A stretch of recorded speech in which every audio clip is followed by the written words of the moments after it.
चलिए एक सवाल करेंगे, 36 नंबर क्वेश्चन देखते हैं। पिछली क्लास में हम लोगों ने रॉकेट पे लगने वाला या थ्रस्ट फोर्स पढ़ा था। जरा थ्रस्ट फोर्स का फॉर्मूला एक बार बताओ क्या था। थ्रस्ट फोर्स का फॉर्मूला था dm/dt इंटू वी रिलेटिव था। बेटा dm/dt क्या था? dm/dt था एक सेकेंड में मास कितना चेंज होगा, राइट। प्रति सेकेंड मास कितना चेंज हो रहा है वो dm/dt था। एक सेकेंड में कितना मास जुड़ रहा है आके, एक सेकेंड में कितना मास माइनस हो रहा है आके, ये सारी चीजें हमारी dm/dt थी।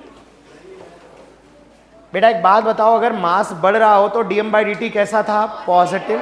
अगर मास घट रहा हो तो रॉकेट के लिए dm/dt कैसा होता है? नेगेटिव। अच्छा, अगर dm/dt पॉजिटिव है तो थ्रस्ट फोर्स की डायरेक्शन क्या वही होगी जो v रिलेटिव की है? और अगर dm/dt नेगेटिव है तो थ्रस्ट फोर्स की डायरेक्शन v रिलेटिव के अपोजिट। रॉकेट में जिस तरफ गैसेस निकलती हैं फोर्स उसकी उसी डायरेक्शन में कि अपोजिट? अगर गैसें नीचे निकल रही तो फोर्स किधर लगाएंगे? अगर गैसें बाईं तरफ निकल रही तो फोर्स, ठीक है ना। तो चलिए हम लोग एक क्वेश्चन नंबर 36 देखते हैं। 36 में कह रहा है फ्री स्पेस है। बेटा फ्री स्पेस समझते हो? फ्री स्पेस में ग्रेविटी कितनी होती है? फ्री स्पेस में ग्रेविटी जीरो होती है। ग्रेविटी जीरो होती है फ्री स्पेस में, ग्रेविटी जीरो होती है। तो बेटा फ्री स्पेस में एक रॉकेट है और एग्जॉस्ट वेलोसिटी, बेटा एग्जॉस्ट वेलोसिटी वही होता है जो गैस के निकलने की वेलोसिटी होती है रॉकेट के रिलेटिव में। तो एग्जॉस्ट वेलोसिटी दी गई है, वी रिलेटिव दिया गया है 300 मीटर पर सेकेंड, और जो फोर्स लग रहा है वो 210 न्यूटन लग रहा है। जो फोर्स लग रहा है वो 210 न्यूटन लग रहा है, ठीक। कह रहे हैं बताओ rate of combustion of the fuel. ये क्या होता है? Rate of combustion of the fuel. जो रॉकेट के अंदर फ्यूल जल रहा है और गैस के फॉर्म में बाहर जा रहा है, तो एक सेकेंड में कितने किलोग्राम जल रहा है ये पूछ रहा है। यानी हमसे बेटा क्या पूछा गया है बताओ? dm/dt पूछा गया है क्वेश्चन में। अब एक बात बताओ, फ्री स्पेस में ग्रेविटी तो होगी नहीं, तो फ्री स्पेस में केवल और केवल थ्रस्ट फोर्स लगेगा।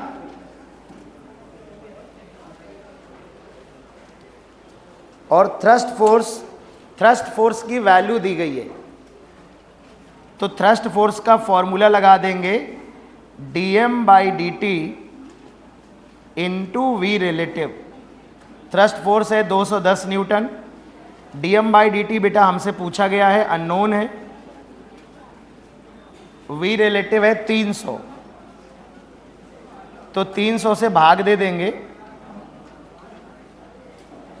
210/300, तो ये 2 जीरो हट जाएंगे, 0.7 किलोग्राम प्रति सेकेंड। 0.7 किलोग्राम पर सेकेंड। 0.7 किलोग्राम पर सेकेंड होगा। 0.7 किलोग्राम पर सेकेंड। क्वेश्चन नंबर 36 है, रॉकेट से रिलेटेड है।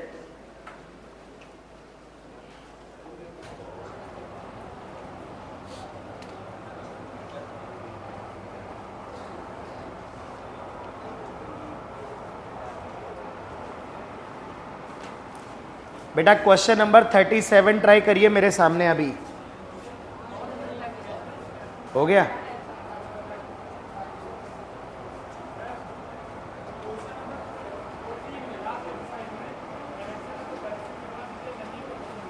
अभी बता देंगे करेक्शन।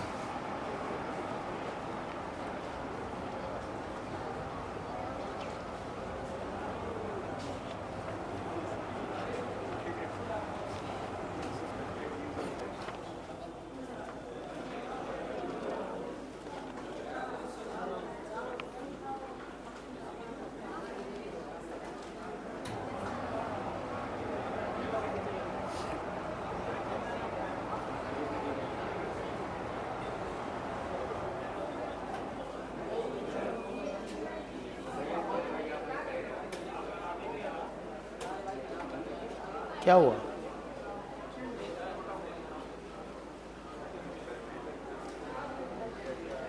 बेटा 37 नंबर देखो, 37 नंबर देखो। रॉकेट में हम लोगों ने कुछ कम सवाल किए थे। रॉकेट का मास 120 किलोग्राम है, is fired in gravity free space. बेटा ग्रेविटी फ्री स्पेस है, ग्रेविटी फ्री स्पेस है।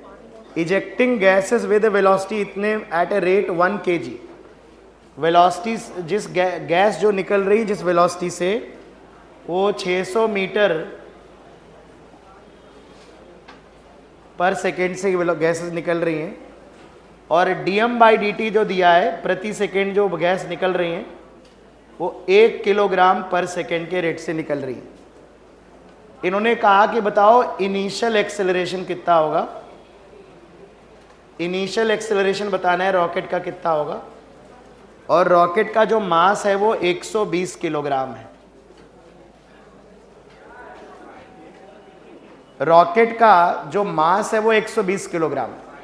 तो पहले हम गैस के निकलने के कारण थ्रस्ट फोर्स निकाल लें, फिर वो फोर्स हमारा F बराबर क्या अप्लाई कर दे, F बराबर ma। अच्छा, ग्रेविटी फ्री वगैरह नहीं लगेगा। मेरी बात समझ में आ रही है? अगर ग्रेविटी फ्री स्पेस है तो mg नहीं लगेगा। ठीक, तो पहले थ्रस्ट फोर्स निकालते हैं। थ्रस्ट फोर्स कैसे निकलेगा? dm/dt into v relative. dm/dt क्या होगा? 1 है, वी रिलेटिव क्या होगा? 600। तो थ्रस्ट फोर्स आ जाएगा यहां से 600 न्यूटन। और अगर मुझे एक्सेलेरेशन चाहिए तो फिर F बराबर ma लगा देंगे। थ्रस्ट फोर्स मिल रहा है 600, रॉकेट का मास है 120, एक्सेलेरेशन a, तो 600 बटे 120, एक जीरो खत्म हो जाएगा, 12 पंचे 60। तो एक्सेलेरेशन आ जा रहा है 5 मीटर पर सेकेंड स्क्वायर। एक्सेलेरेशन कितना होगा? 5 मीटर पर सेकेंड स्क्वायर।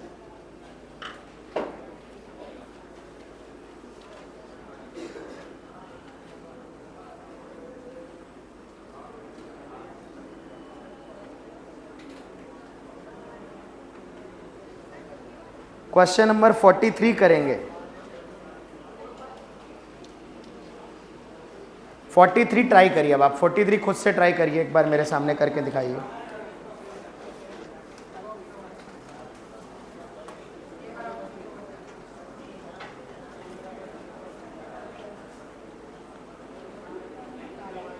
यार कन्वेयर बेल्ट वाला सवाल नहीं मिला एक भी। कहाँ है?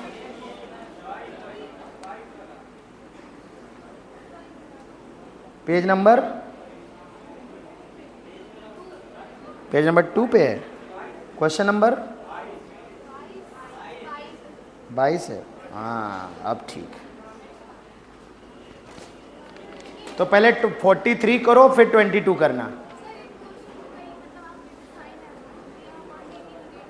कभी साइन नहीं लेना। तुम्हारे अगर सरल शब्दों में कहें, नीट के सवाल में कभी भी dm/dt का साइन नहीं लेना, कभी नहीं लेना। वो डायरेक्शन डिसाइड करने के लिए था। मतलब आप मुझसे ही कह सकती हैं कि सर हमें कैसे पता चला कि उल्टा लगेगा, तो वो मैं इसलिए समझा रहा था कि जब dm/dt नेगेटिव होगा इसलिए वो डायरेक्शन अपोजिट आएगी। पर जब आप तो सही डायरेक्शन बना रहे हो ना, रॉकेट में उल्टा ही तो बना रहे हो आप, तो फिर आपको माइनस लेने की ज़रूरत नहीं है।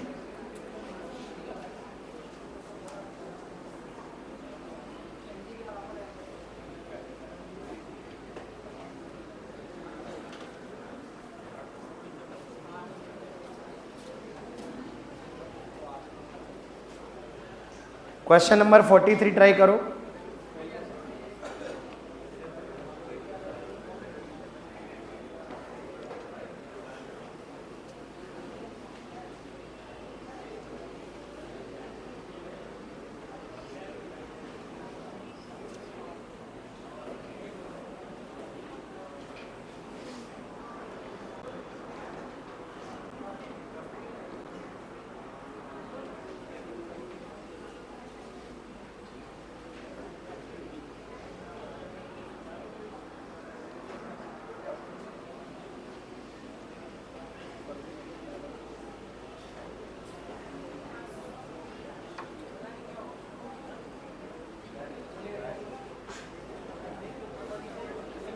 क्वेश्चन नंबर 43 में देखो क्या कह रहा है।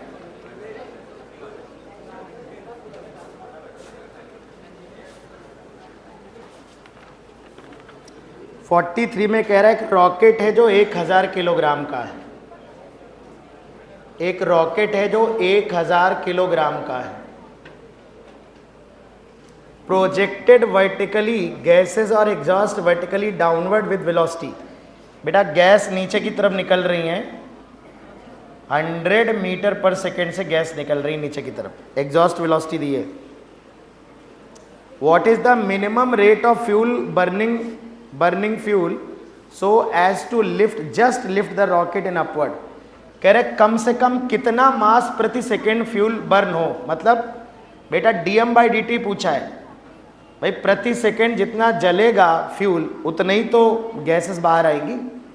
तो बेसिकली बेटा हमसे dm/dt पूछा गया। कह रहे कम से कम dm/dt कितना हो ताकि इस रॉकेट को जस्ट उठा दे, जस्ट लिफ्ट कर दे। तो मैंने बेटा आपको बताया था कि जब इसे लिफ्ट करना होता है थ्रस्ट ऊपर लगता है और mg नीचे लगता है, और अगर जस्ट लिफ्ट करना हो तो एक की वैल्यू क्या ले लेंगे, 0। अगर जस्ट उठाना हो तो थ्रस्ट फोर्स mg के बराबर होना चाहिए। अगर एक्सेलरेट करना होगा तो मैंने कल ही कराया था एक क्वेश्चन, हम न्यूटन्स लॉ लिखेंगे, F थ्रस्ट माइनस mg बराबर ma। अगर एक्सेलरेट करना होगा तो F थ्रस्ट माइनस mg बराबर ma अप्लाई करेंगे। लेकिन अगर हमें इसे जस्ट उठाना है, हमें एक्सेलरेट नहीं करना है, तो किसी चीज को उठाने के लिए mg के बराबर ही तो फोर्स लगाना होगा, उससे जस्ट ज्यादा फोर्स लगाना होगा, जस्ट निग्लिजिबल अमाउंट से ज्यादा, है ना। तो बस ऐसी परिस्थिति में आप a को 0 मानते हुए सीधे सीधे थ्रस्ट फोर्स को mg से बैलेंस कर दो। थ्रस्ट फोर्स की वैल्यू हो जाएगी dm/dt का मैग्नीट्यूड। अब यहाँ साइन के साथ मत रखना, क्योंकि गैस नीचे निकल रही, फोर्स ऊपर लगा दिया है, तो this is the magnitude of dm/dt। कभी भी अगर कोई कंफ्यूजन ना करे तो x मान लिया करो उसको, कि पूरा पूरा लिखने में अगर दिक्कत हो, x मान लो कि x किलोग्राम पर सेकेंड से गैस निकल रही, ये v रिलेटिव हो जाएगा, ये mg हो जाएगा। आइए वैल्यू रख देते हैं, तो ये तो हमसे पूछा गया है, तो m हो जाएगा बेटा 1000, g हो जाएगा 10, 9.8 दिया है क्या, 10 है, और v रिलेटिव कितना था, 100, 2 ही 0 हैं, 2 0, तो ये 100 kg आ रहा क्या, बहुत ज़्यादा, 100 kg, एक सेकंड में 100 kg फ्यूल बर्न करना है, बहुत ज़्यादा।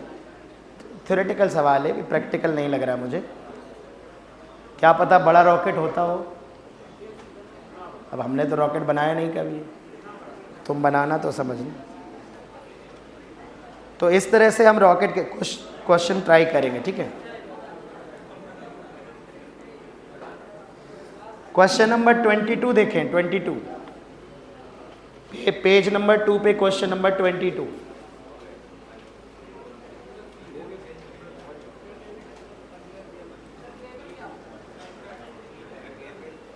ग्रेवल वो सीमेंट मोरम गारा टाइप कुछ चीज़ें होती होंगी मिक्स करके जो डालते हैं, मसाला समझ लो, हाँ वैसे कुछ समझ लो। एग्जैक्टली बताऊं तो मुझे भी नहीं पता, बट समथिंग लाइक दैट, कोई ऐसी चीज़ है कन्वेयर बेल्ट पे पड़ रही है और वो चिपकती जा रही हो।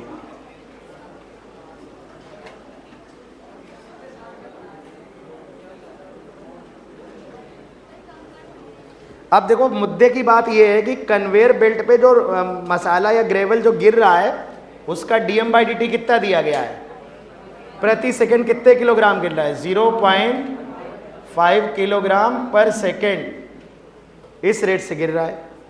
कह रहे कितना फोर्स चाहिए ताकि वो कांस्टेंट वेलोसिटी से चलता रहे। तो देखो इसके उस पे गिरने से, मैं तुम्हें समझा देता हूँ थोड़ा सा, अगर थोड़ा फील लेना चाहो तो। मान लो ये कन्वेयर बेल्ट है बेटा, थोड़ा सा ऐसे समझ लो, ये थोड़ा मैंने इसके ऊपर मसाला यहाँ से डालते जा रहे हो, चिपकता जा रहा है, और ये बेल्ट आगे जा रही, आगे v वेलोसिटी से। थोड़ा समझ लो, अगर तुम वैसे तो dm/dt इंटू v रिलेटिव कर दोगे, कट से आंसर आ जाएगा। आंसर निकालना मुद्दा नहीं है, लेकिन अगर तुम इसकी एक्चुअल फील लेना चाहो कि क्या हो रहा है, तो तुम सोचो एक बेल्ट है, एक बद्धी जैसी बेल्ट है, बड़ी सी चौड़ी सी, वो बेल्ट ऐसे मूव कर रही है, उस पर कोई मसाला वगैरह कुछ गिर रहा है जो चिपकता जा रहा होगा। तो मसाला गिरने की वजह से उस पर पीछे की तरफ फोर्स लगेगा, उस फोर्स की वजह से बेल्ट का चलना मुश्किल हो जाएगा, तो बेल्ट को घसीटना पड़ेगा ताकि चलती रहे बेल्ट। अब आप कहोगे सर पीछे कैसे? अब सुनो ध्यान से, अगर तुम ध्यान से देखो तो बेल्ट जा रही है आगे, प्लीज ध्यान देना, बेल्ट जा रही है आगे और मसाला इस पे ऐसे ड्रॉप किया तुमने, यहाँ पे मसाला ऐसे रख दिया, ऐसे ऊपर रखता जाए। तो जो मसाला बेल्ट पे डाल रहे हो, मसाला के पास या ग्रेवल के पास कोई भी हॉरिजॉन्टल वेलोसिटी नहीं है। एक एक शब्द सुनना ध्यान से, नहीं तभी समझ पाओगे। आंसर आ जाएगा, आंसर नहीं, dm/dt दिया है, v दिया है, मल्टीप्लाई कर दो, खत्म। आंसर आ गया, नंबर मिल गए, तुम सिलेक्ट हो गए। फिजिक्स सिखा रहा हूँ, फिजिक्स क्या है, इसके पीछे की फिजिक्स क्या है। कई बार हम सिलेक्ट हो जाते पर हमें फिजिक्स नहीं पता होती उसके पीछे की, पर चलेगा, तुम्हें क्या करना है फिजिक्स पढ़ के। तो बेल्ट में क्या हो रहा है, बेल्ट आगे जा रही, ध्यान देना, बेल्ट, अब चूंकि तुम रिलेटिव मोशन भी थोड़ा बता चुका हो तो तुम समझ सकते हो, बेल्ट आगे जा रही है और मसाला उस पर गिर रहा है। तो अगर मैं हॉरिजॉन्टल बात करूं तो बेल्ट के पास वेलोसिटी v है, मसाले के पास वेलोसिटी 0 है, 0। सिस्टम मैंने बेल्ट को माना है, बेल्ट पे कितना फोर्स लगेगा मुझे वो देखना है। तो बेल्ट के रिलेटिव में जब मैं देखूंगा, जब मैं इस पे बैठ जाऊंगा बेल्ट के ऊपर, तो बेल्ट काहे पे आ जाएगी?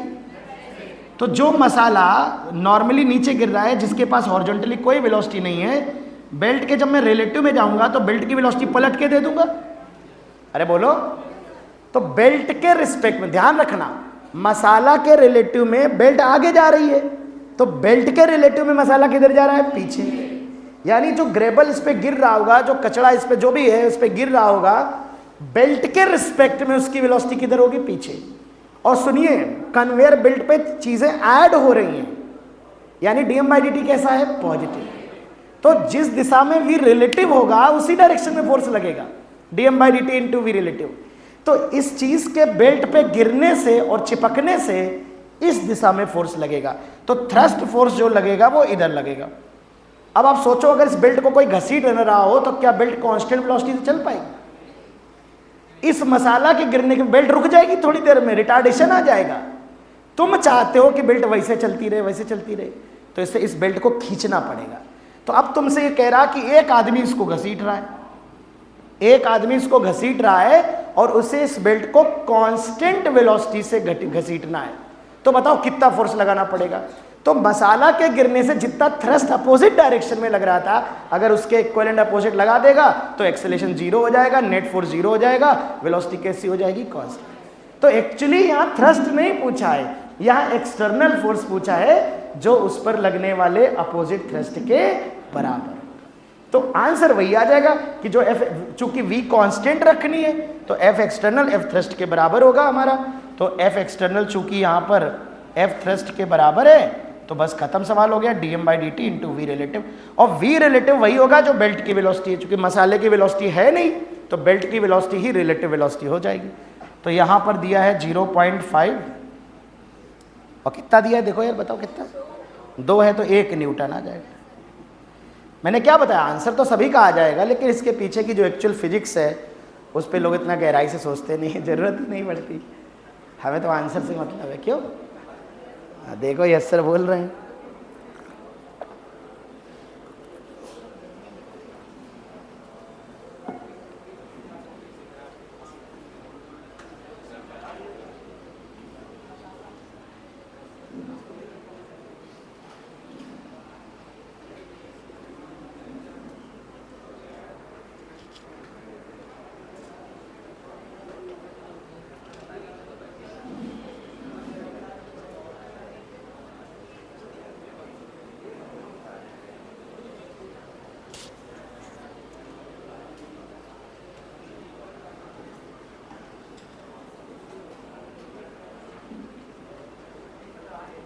तो हेडिंग लगाइए इक्विलिब्रियम ऑफ ए पार्टिकल।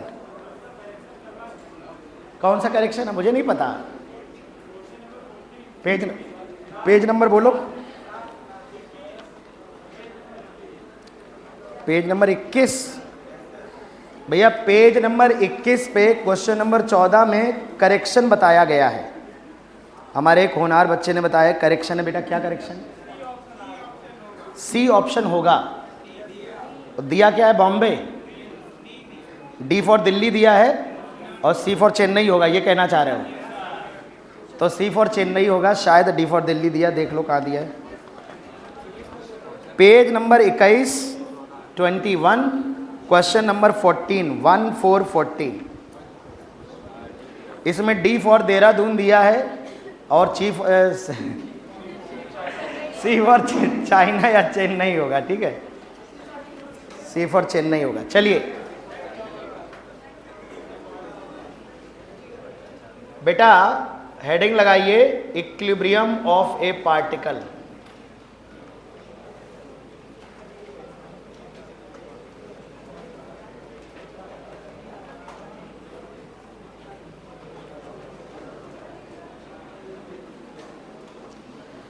कोई पार्टिकल अगर इक्विलिब्रियम में है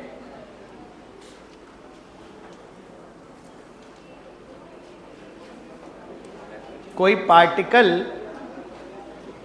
अगर इक्विलिब्रियम में है तो कैसे इक्विलिब्रियम में रह सकता है? तो बेटा इक्विलिब्रियम की एक ही कंडीशन होती है, for equilibrium of A particle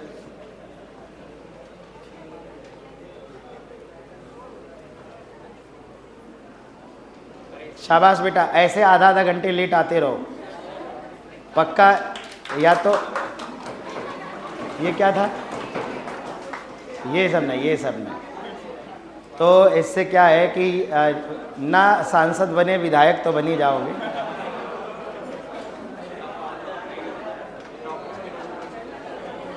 तो इक्विलिब्रियम ऑफ ए पार्टिकल बेटा, अगर बेटा बात नहीं, अगर कोई पार्टिकल इक्विलिब्रियम में है तो उस पर नेट फोर्स क्या होता है? जीरो। उस पर नेट फोर्स जो होता है वो जीरो होता है। कोई पार्टिकल अगर इक्विलिब्रियम में है तो उस पर नेट फोर्स जीरो होता है। बेटा एक बात बताओ, फोर्स होता है मास इनटू एक्सेलेरेशन। अगर फोर्स जीरो है तो एक्सेलेरेशन क्या होगा? जीरो। एक्सेलेरेशन जीरो होगा तो दो बातें हो सकती हैं, या तो वेलोसिटी होगी परंतु कैसी? कांस्टेंट, और या तो जीरो ही होगी। तो मुझे बताओ एक पार्टिकल, ये ग्लास जो रखा है ये इक्विलिब्रियम में है कि नहीं? क्योंकि ये परमानेंटली रेस्ट पे है। अभी तो परमानेंटली रेस्ट पे है ना, अरे है कि नहीं? तो ये जो ग्लास रुका हुआ है इसका एक्सेलेरेशन कितना है? इस पे नेट फोर्स कितना होगा? क्या ये इक्विलिब्रियम में है? अच्छा, कोई पार्टिकल इक्विलिब्रियम में कब होता है? जब उस पे नेट फोर्स क्या हो? जीरो। पहचानोगे कैसे नेट फोर्स जीरो? उसका एक्सेलेरेशन जीरो होना चाहिए। एक्सेलेरेशन जीरो की पहचान क्या है?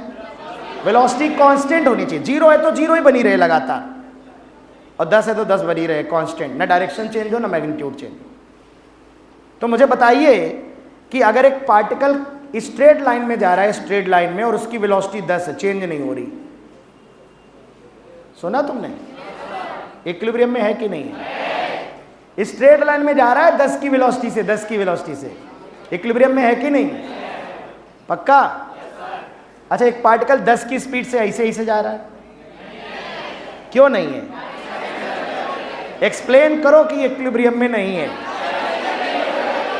क्योंकि इसकी डायरेक्शन चेंज हो रही है, तो सर इसकी वेलोसिटी चेंज हो रही है। सर वेलोसिटी को चेंज करता है एक्सेलेरेशन, तो पक्का सर इसके पास कुछ ना कुछ एक्सेलेरेशन जरूर होगा, और अगर एक्सेलेरेशन है तो सर फोर्स लग रहा होगा, क्योंकि फोर्स ही तो एक्सेलेरेशन का जनक है, फोर्स ही तो एक्सेलेरेशन प्रोवाइड कराता है। यानी इस पे फोर्स जीरो नहीं हो सकता, यानी ये इक्विलिब्रियम में नहीं है। अरे बताओ है क्या? नहीं है ना? अच्छा ये बताओ, पार्टिकल को इक्विलिब्रियम के लिए क्या रेस्ट होना जरूरी है? रेस्ट होना जरूरी। बहुत से लोगों को ये भ्रम होता है कि कोई बॉडी रुकी हुई है तभी इक्विलिब्रियम में होगी, ऐसा बिल्कुल नहीं है।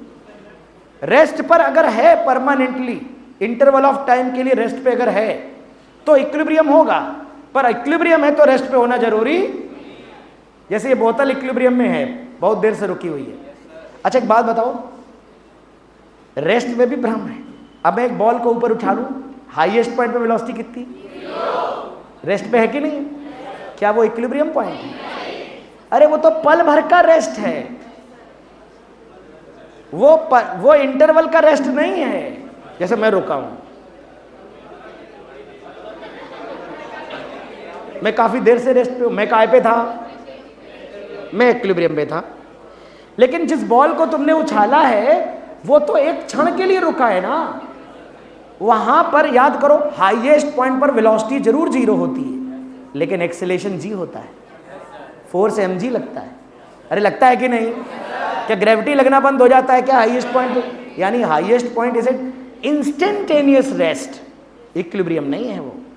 लेकिन ये बोतल परमानेंटली रेस्ट पर रुकी हुई, 5 मिनट से रुकी हुई, अगले आधा घंटा इसे रुकी रहेगी अगर मैंने पानी नहीं पिया तो ये आधे घंटे तक इक्विलिब्रियम में रहने वाली। क्या मेरी बात समझ में आ रही? एक क्षण के लिए रेस्ट पे होना और इंटरवल के लिए रुके होना अलग बात है। अगर कोई चीज 5 मिनट तक रुकी हुई है, अगर कोई चीज 5 सेकंड तक रुकी हुई है तो पक्का उसका एक्सेलरेशन जीरो है, तो वो इक्विलिब्रियम में है। लेकिन कोई पल भर के लिए रुकी, एक पल पहले नहीं रुकी थी, एक पल के लिए रुकी फिर अगले पल फिर चलने लगी, तो वो इक्विलिब्रियम में नहीं है। फिर उसकी वेलोसिटी बदल रही है और वेलोसिटी बदलने के बीच में एक पल के लिए जीरो हो गई, that is not equilibrium point. तो मैं कभी वेलोसिटी, रेस्ट इन सबसे देखने नहीं सिखाता। मैं आपको ही कहता हूं आप दो चीजें देखो, एक्सेलेरेशन देख लो या फोर्स देख लो। फोर्स अगर जीरो है तो इक्विलिब्रियम होगा, फोर्स अगर जीरो है पार्टिकल का तो एक्सेलरेशन जीरो होगा, और एक्सेलरेशन अगर जीरो है तो पार्टिकल इक्विलिब्रियम में होगा। एक्सेलरेशन जीरो देखने का सिंपल तरीका, वेलोसिटी अगर है तो कांस्टेंट होनी चाहिए, एक इंटरवल ऑफ टाइम के लिए कांस्टेंट होनी चाहिए। बात समझ में आ रही है? तो इक्विलिब्रियम के सवाल हमारे एग्जाम में कैसे आते हैं हम उन पे फोकस करेंगे। तो हमारे एग्जाम में तो पहले इसको लिख लो, फिर हम अपने एग्जाम वाले सवाल करते हैं खटाखट।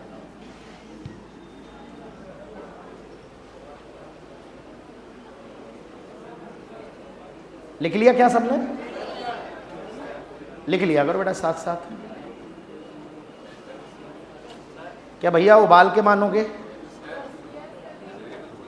हाँ,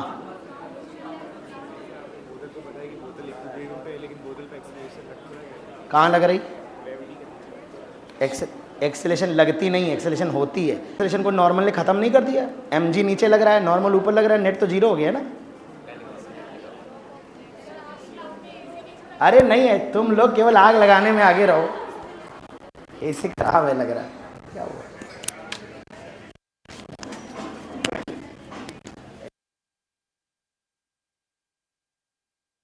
चल मैंने उतार के यहाँ नीचे कर लिया।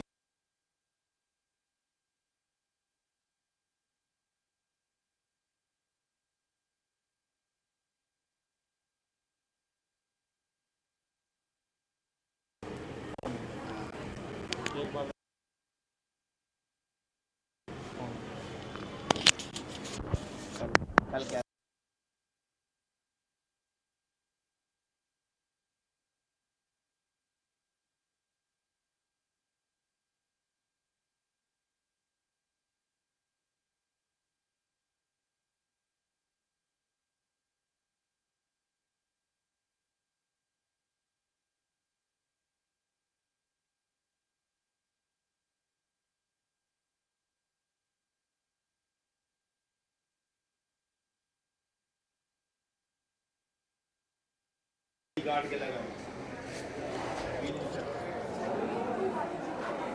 हाँ गेट खोल ही दो, फिर वेंटिलेशन रहेगा।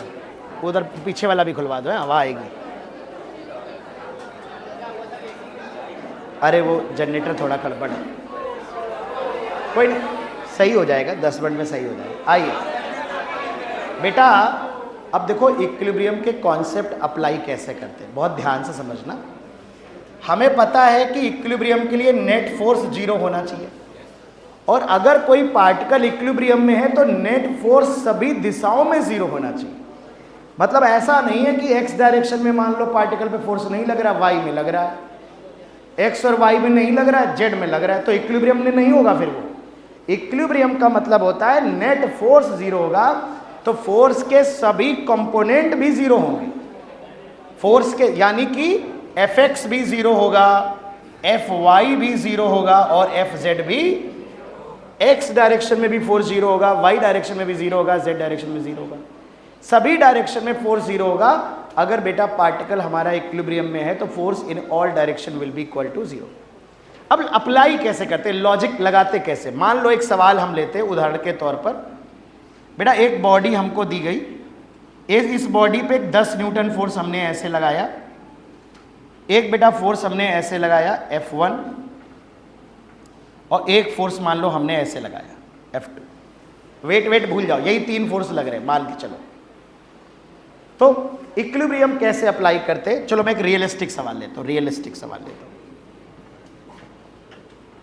मान लो बेटा कि एक पार्टिकल एक धागे से बंधा है, धागे से m मास का पार्टिकल है और इस पार्टिकल पे एक F फोर्स लगाया जा रहा है। बेटा ये जो धागा है ये और वर्टिकल से थीटा कोण बना रहा है, पार्टिकल का मास m है और g की डायरेक्शन डाउनवर्ड है, g की डायरेक्शन डाउनवर्ड है और थीटा की वैल्यू मान लो हम दे देते हैं आपको 60 डिग्री दे देते हैं। इस धागे में टेंशन T होगा, फोर्स F होगा, तो हमें वैल्यू बतानी है, फाइंड करना है, T की वैल्यू बतानी है और F दोनों बताने हैं। इस धागे में टेंशन कितना होगा बेटा वो भी बताना है और ये जो हमने फोर्स लगा रखा है ये भी बताना है। और सवाल में दिया गया है कि जो पार्टिकल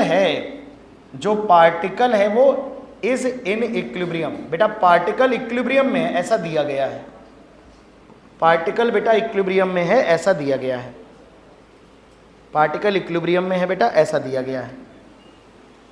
अब देखो अगर पार्टिकल इक्विलिब्रियम में है और ऐसा दिया गया है तो हम बड़े आराम से इक्विलिब्रियम अप्लाई कर लेते हैं।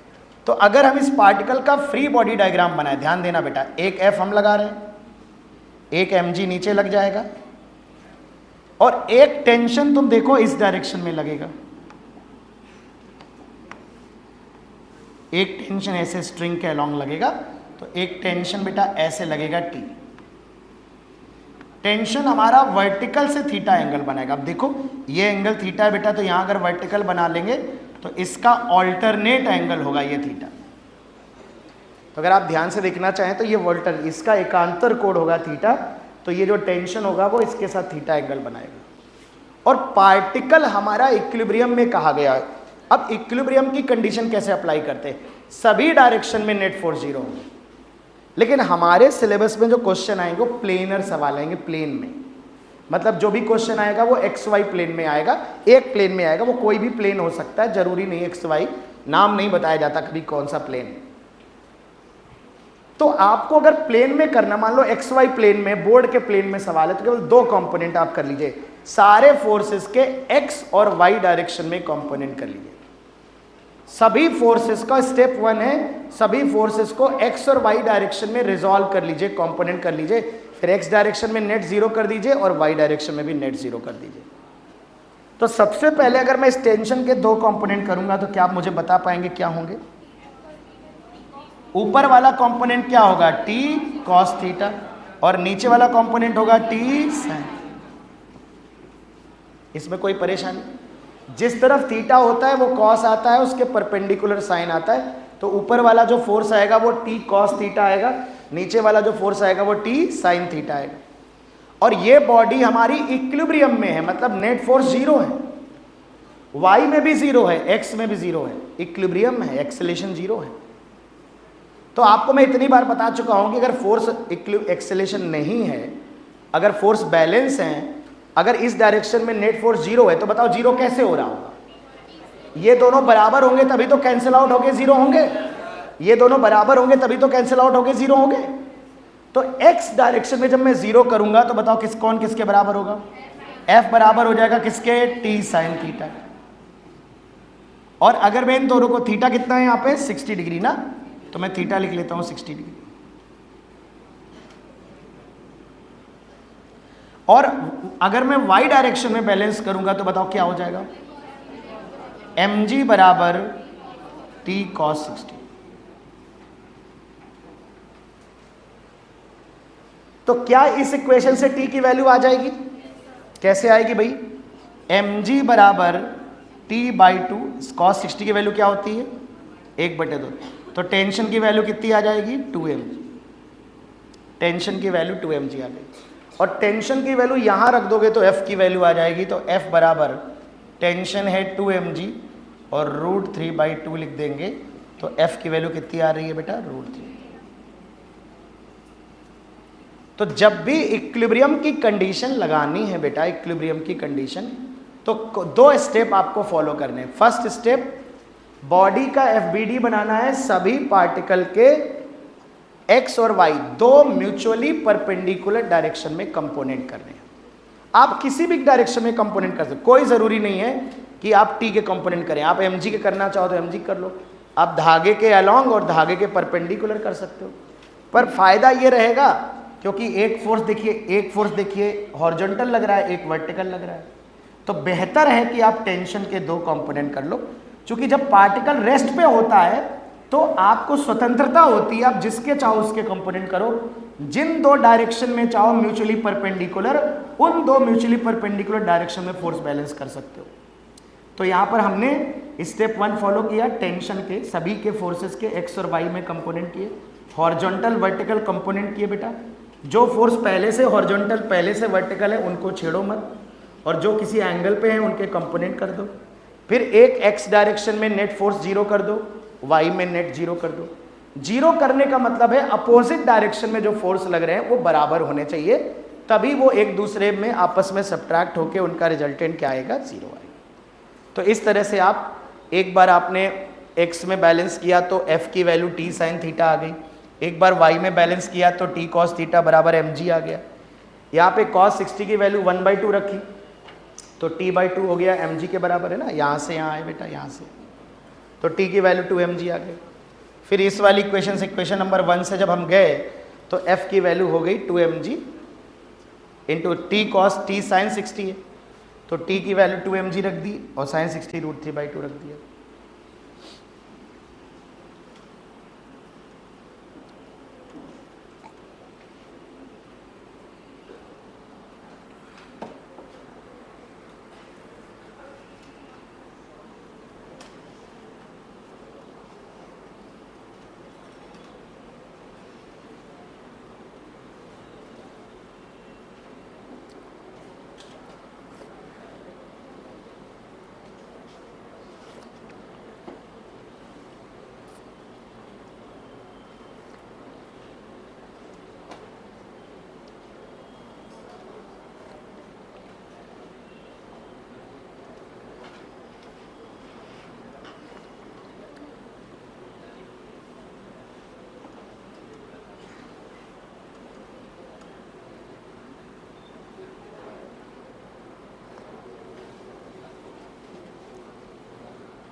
कई बार क्या होता है कि यहाँ पर थीटा पूछ लेता, थीटा गिवन नहीं होता, तो अगर मैं दोनों को डिवाइड कर दूंगा तो t से t कट जाएगा, sine by cos tan theta आ जाएगा। जैसे इसी कॉन्सेप्ट पे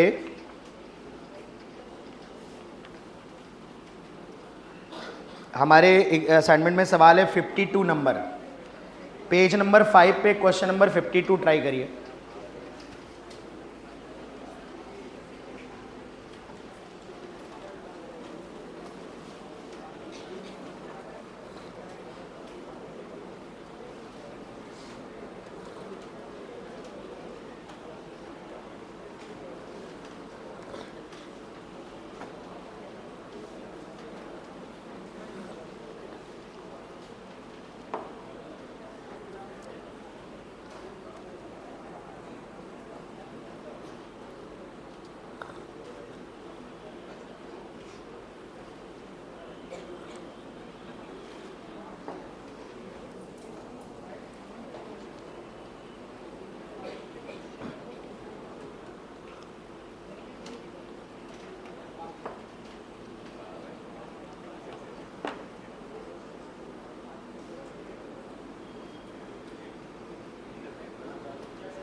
आ गया बेटा?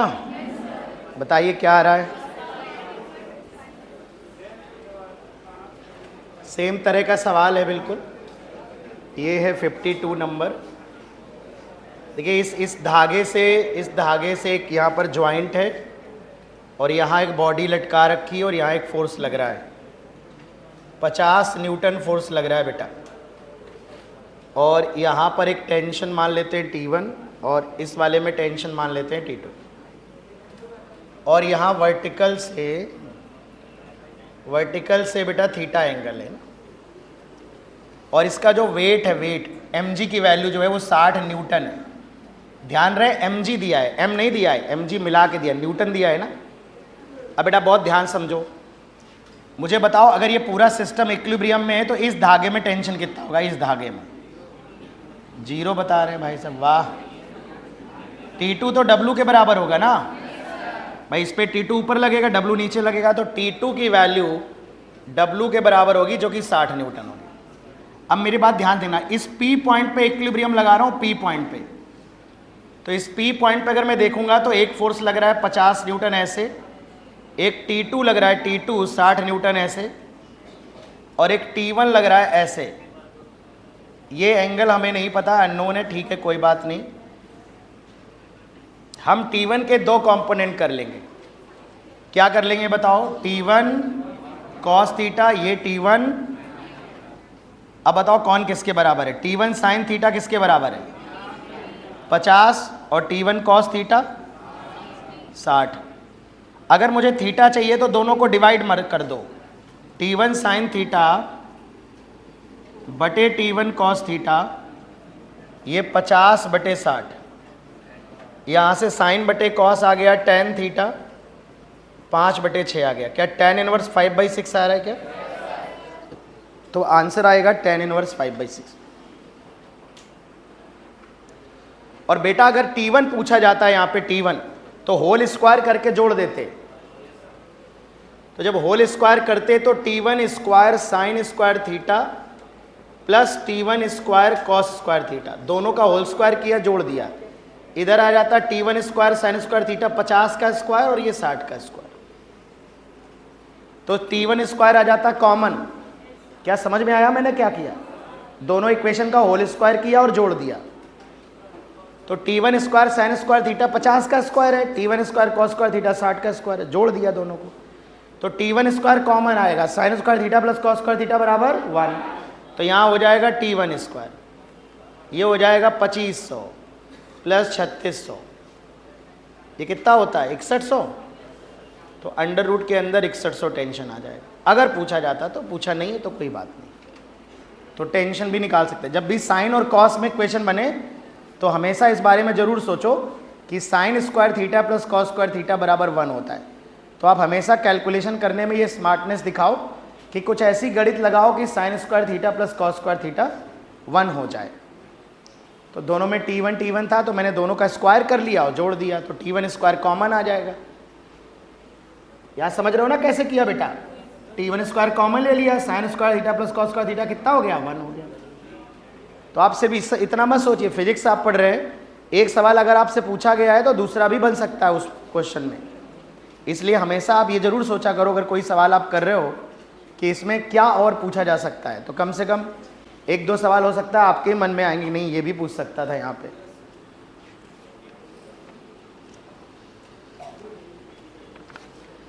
अब हम 53 नंबर करेंगे। It's very good question. ये दोनों कॉम्पिटिटिव एग्जाम, सबसे पहले ये सवाल जेईई में आया था, बाद में ये मेडिकल एग्जाम में भी पूछा गया काफ़ी पहले। ये दोनों हमारे क्वेश्चन नंबर 53।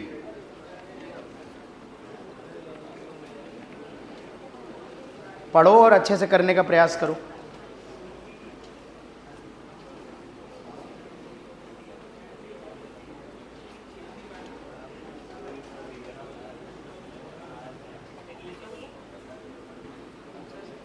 फिफ्टी थ्री का डायग्राम राइट में बना, मतलब अगले पेज पे बना है।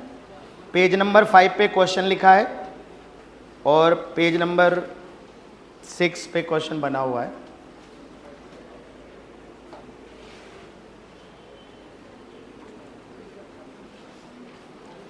पूरा सिस्टम इक्विलिब्रियम में है और थीटा की वैल्यू बतानी है।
Question number 53।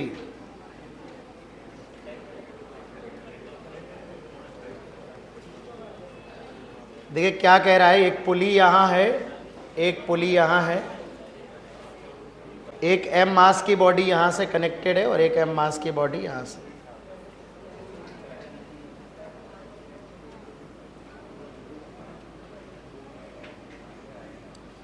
और ये √2m मास की बॉडी है और ये वर्टिकल से दोनों थीटा थीटा एंगल बना रहे हैं।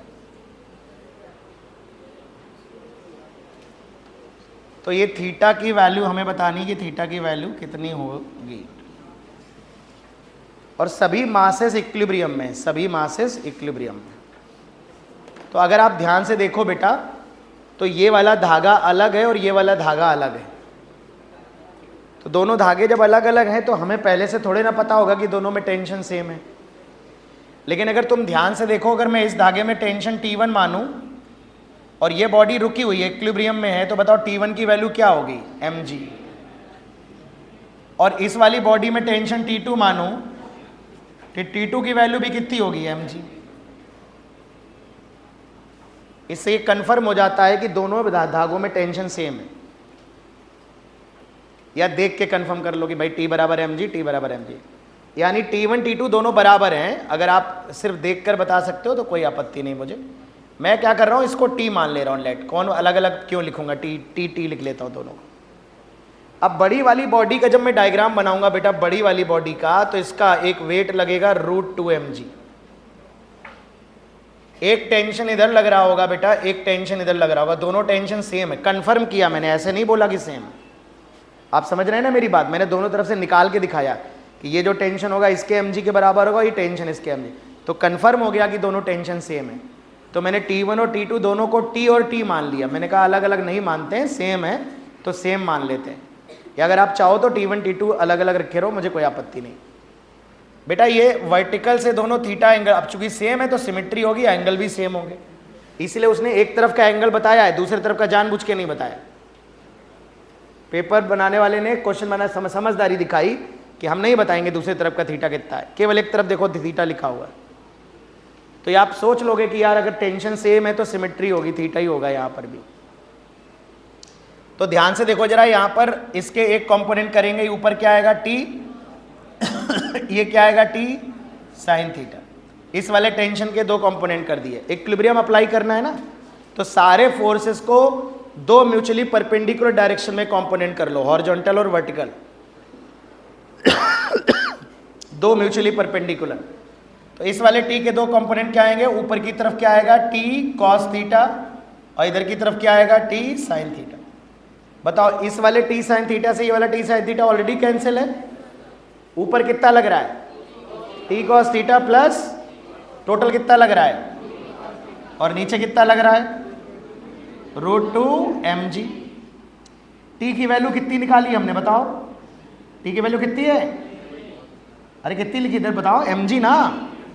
तो 2 है, ये mg है, ये cos थीटा है, ये √2 है।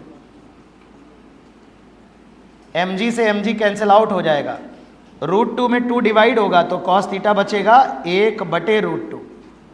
तो क्या थीटा 45 दिख रहा है? तो very good question of equilibrium,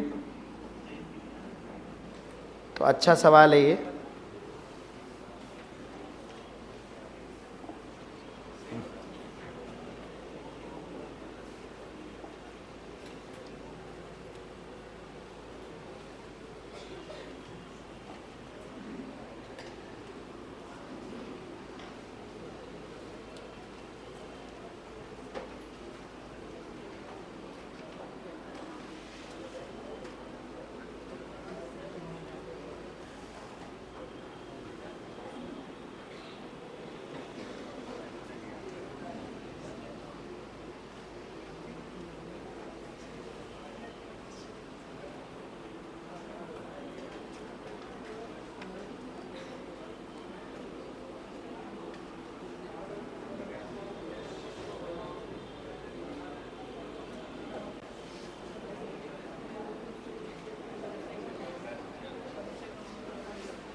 noted.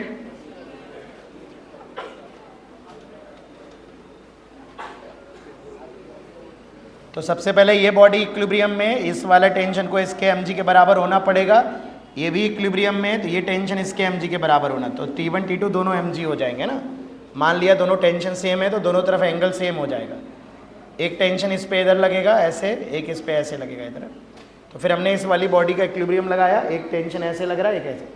ये टी कॉस थीटा, ये टी साइन थीटा, ये टी कॉस थीटा, ये टी साइन थीटा, ऊपर 2t कॉस थीटा हो जाएगा, जुड़ जाएगा, नीचे √2mg बराबर कर दिया। ये दोनों ऑलरेडी कैंसिल आउट है तो बराबर करने की जरूरत नहीं है, क्योंकि इक्वल एंड अपोजिट है। Noted everyone. तो एक सवाल मैं और देता हूं इसी तरह का, थोड़ा सा अलग होगा।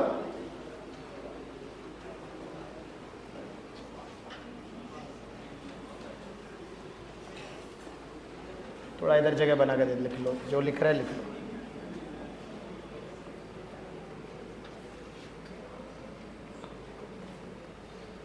ये बेटा दो धागे बंधे हुए हैं एक बॉडी से, एक बॉडी है m मास की ऐसे। ये वाला जो धागा है ये स्ट्रिंग 1 है, इसमें टेंशन T1 है, इसमें T2। ये m मास है, ये एक हॉरिजॉन्टल लाइन है, ये 60 डिग्री एंगल बना रहा है और ये 30 डिग्री बना रहा है। बॉडी इक्विलिब्रियम में है, body is in equilibrium. Find T1 and T2। T1 and T2 बताने हैं।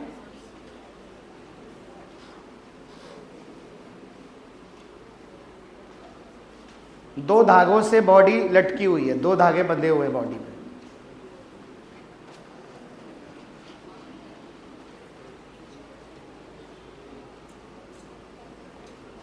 m के टर्म में, m और g के टर्म में आंसर बताइए आप, m और g के टर्म में।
चलिए, इस बॉडी का अगर बेटा एफबीडी बनाना है तो सबसे पहले तो इस पर एक mg लगा देंगे ऐसे। इधर एक T1 लग रहा है इस तरह से, इस डायरेक्शन में, और इधर T2 लग रहा होगा ऐसे। इस स्ट्रिंग के अलोंग ऐसे T2 लगेगा, इसके अलोंग ऐसे T1। तो अगर आप ध्यान दें थोड़ा सा, ये एंगल 60 है, तो T2 के जब आप दो कंपोनेंट करेंगे, T2 cos 60 ऊपर जाएगा T2 sin 60। T1 के दो कंपोनेंट करेंगे तो ये वाला एंगल 30 है, तो इस तरफ आएगा T1 cos 30 और ऊपर की तरफ जाएगा T1 sin 30। क्या आपने इस तरह से किए हैं कंपोनेंट? पहले x में बैलेंस करिए। x में बताइए क्या रिलेशन होगा? T1 cos 30 किसके बराबर होगा? T2 cos 60। तो T1 इंटू √3/2, ये इक्वेशन नंबर 1 मान लेते हैं, या इसको नहीं मानते हैं। ये T2/2 से बाई 2 कट गया, यहाँ से T2 की वैल्यू √3 T1 आ गई, इसे इक्वेशन नंबर 1 मान लेते हैं। बेटा y में बताओ, बैलेंस करो क्या मिलेगा? y में बताओ, y में बताओ क्या मिलेगा?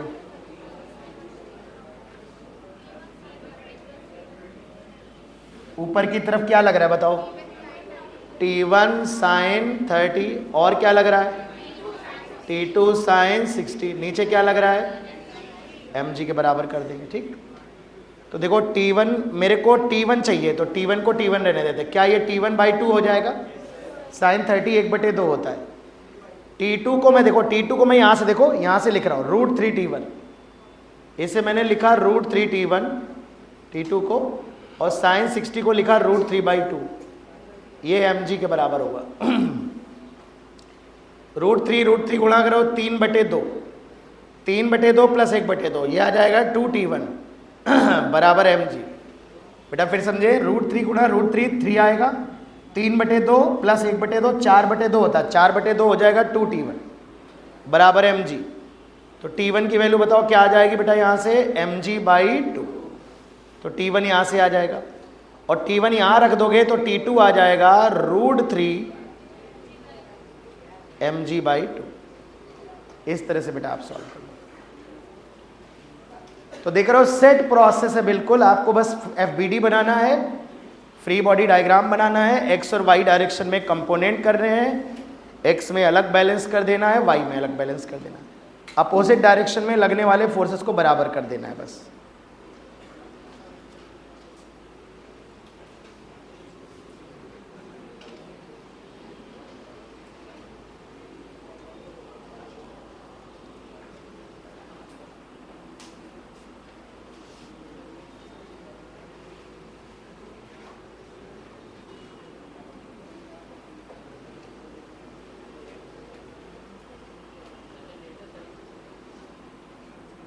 लगे होंगे।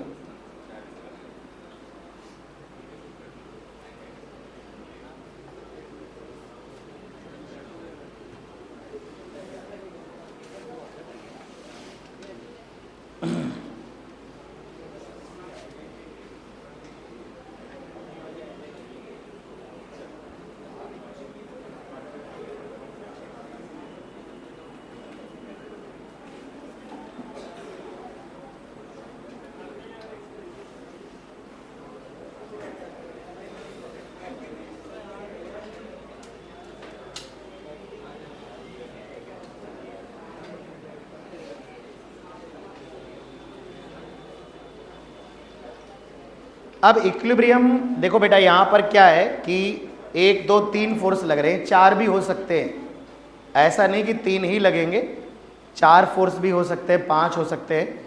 तो जो ये मेथड है कंपोनेंट करने वाला मेथड, ये ज़्यादा इफेक्टिव होता है और सभी सवालों में वैलिड होता है। लेकिन अगर बॉडी पे 3 ही फोर्स हो तो एक मेथड और लगा सकते हैं, लेकिन उसमें तुम्हारे लिए थोड़ी समस्या आएगी, क्योंकि उसमें थोड़ी ट्रिग्नोमेट्री यूज हो सकती है, उसे लामीज थ्योरम कहते हैं। मैं बता देता हूँ,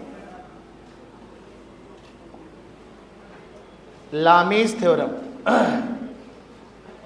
लामीज थ्योरम बेटा लामीज थ्योरम ये कहता है कि अगर एक पार्टिकल पे 3 कॉन्करेंट फोर्सेस हों, concurrent coplanar forces, if 3 concurrent coplanar forces are acting on a particle,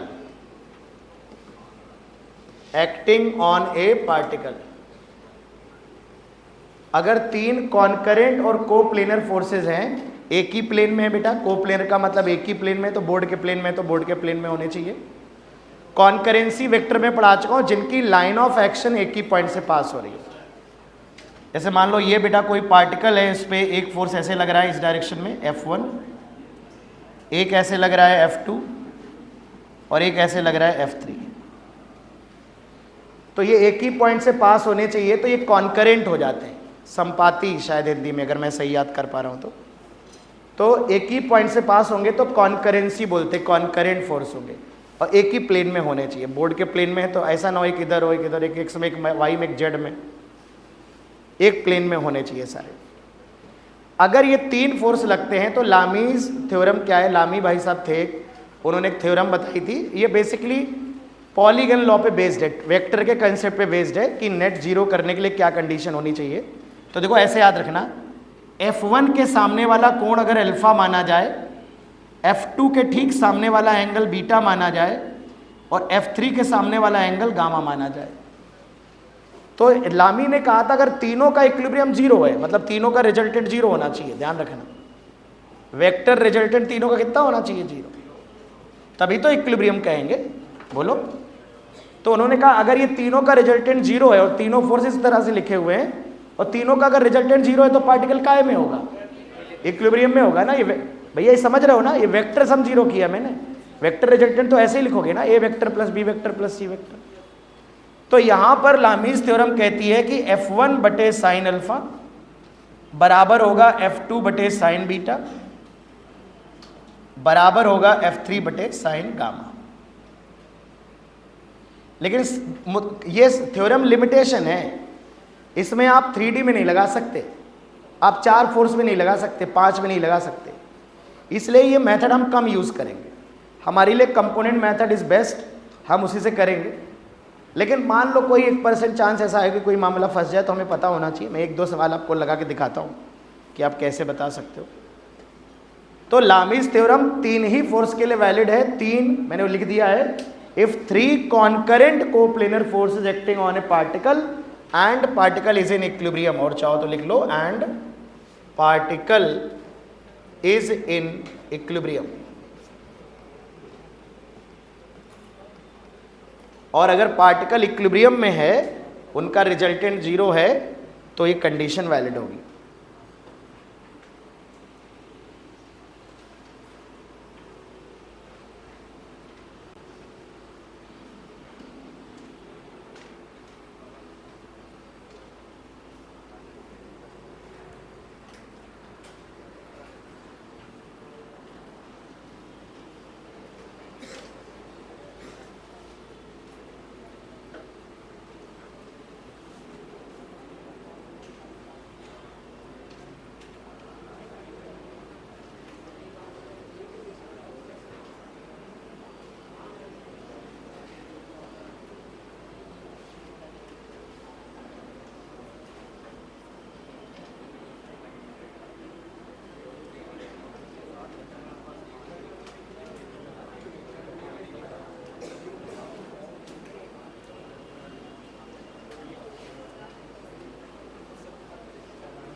आप लिख सकते हैं केवल 3 ही फोर्स में लगा है, ऊपर लिखा है वैसे, फिर भी अगर लिखना चाहो तो हिंदी में लिख सकते हो, 3 फोर्स के लिए ही वैलिड होगी केवल।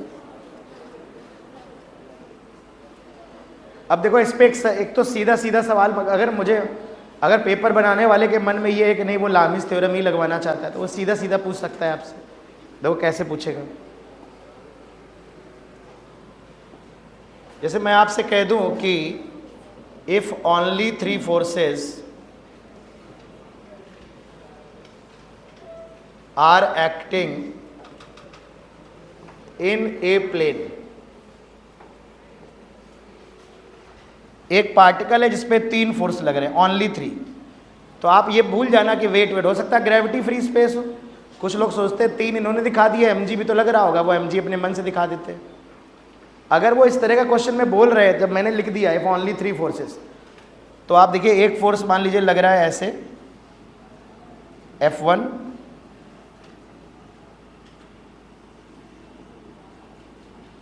F3, इस F1 की वैल्यू मान लेते हैं 10 न्यूटन है, 10 न्यूटन। ये एंगल 90 डिग्री है, ये एंगल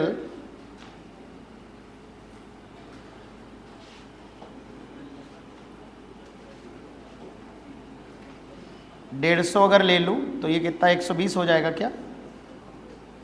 ठीक है ना? हाँ, ये 120 डिग्री होगा, ये 150, 360 हो रहा है, देखो जोड़ो, 270 90 360 हो जाएगा ना। ठीक, तो F1 पता है। अब मैंने आपसे कहा कि 3 forces acting on a particle and particle is in equilibrium,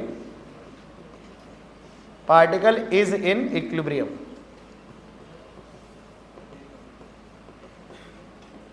find out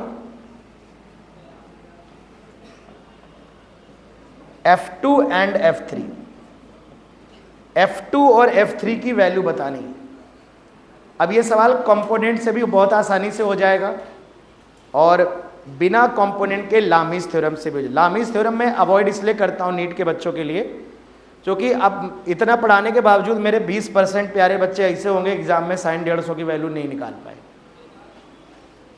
तो मैं चाहता हूँ sin 150 आए क्यों तुम्हारी नज़रों के सामने, और इसमें 150 135 120 हमेशा आ जाता है, एक आधा एंगल तो ऑब्ट्यूज हो ही जाता है, तो थोड़ी बहुत ट्रिग्नोमेट्री लगानी पड़ सकती है तुम्हें।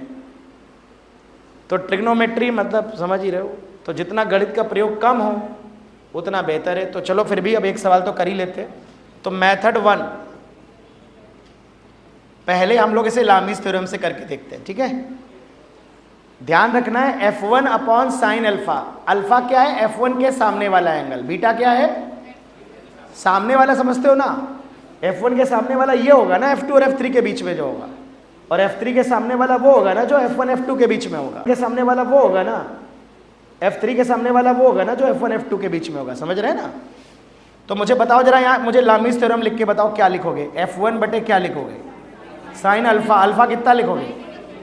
F1 के सामने वाला 100 150 120 साइन 120। F2 के सामने वाला कौन सा? साइन 150। F3 के सामने वाला, F1 तो 10 है ना, 10। F3 के सामने वाला साइन 90। अब देखो कैलकुलेशन देखा जाए तो गणित के बच्चों के लिए आसान हो जाता है, एक बार इसको बराबर कर लो तो F2 एक लाइन में हो गया। केवल उस बच्चे के लिए कठिन है जिसको साइन 120 साइन 150 में दिक्कत होती है।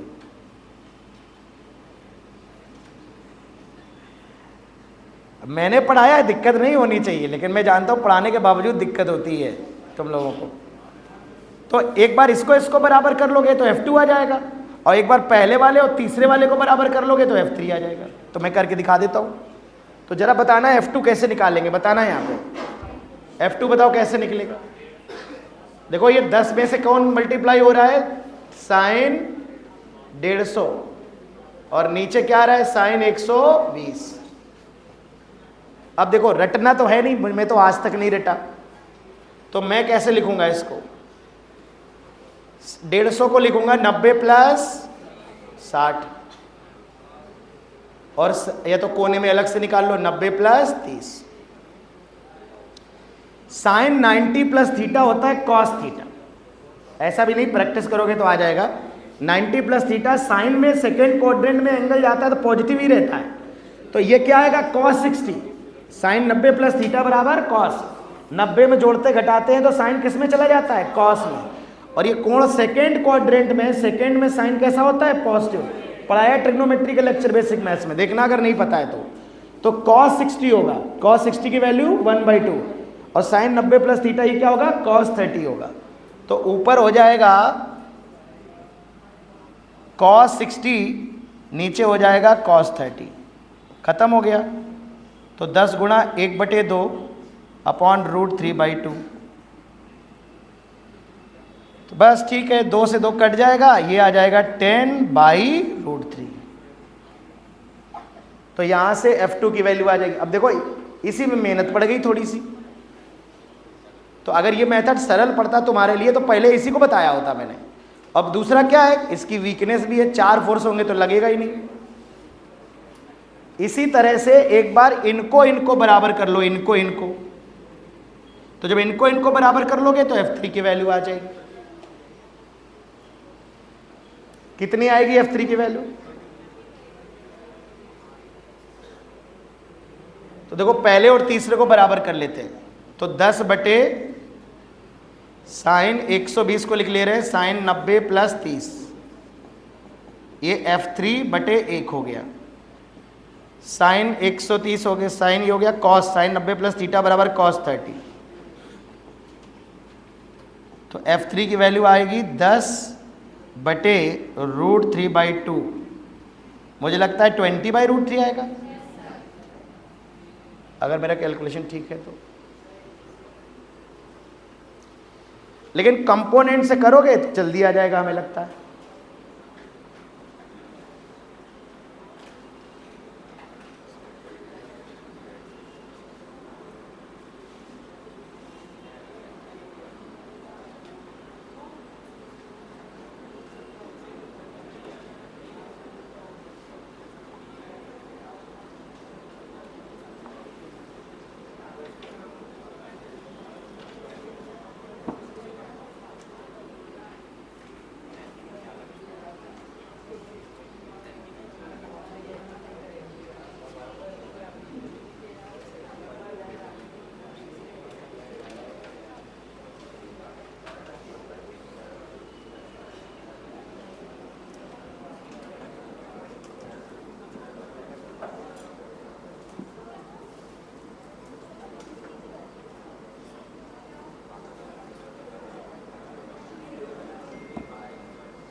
मेथड 2 से करो, देखो आएगा, बहुत आसानी से आ जाएगा।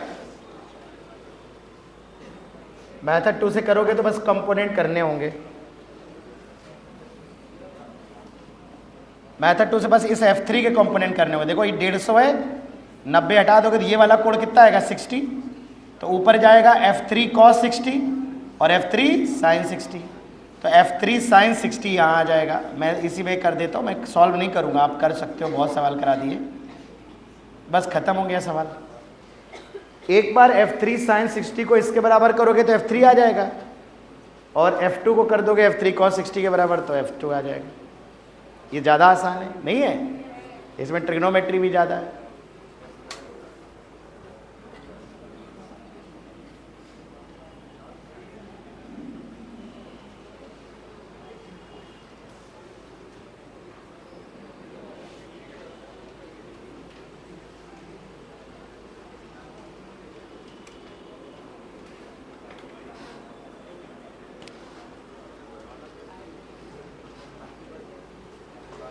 एक और अच्छा सवाल है अपने बुकलेट में इक्विलिब्रियम पे, ये क्वेश्चन नंबर 54 देखेंगे।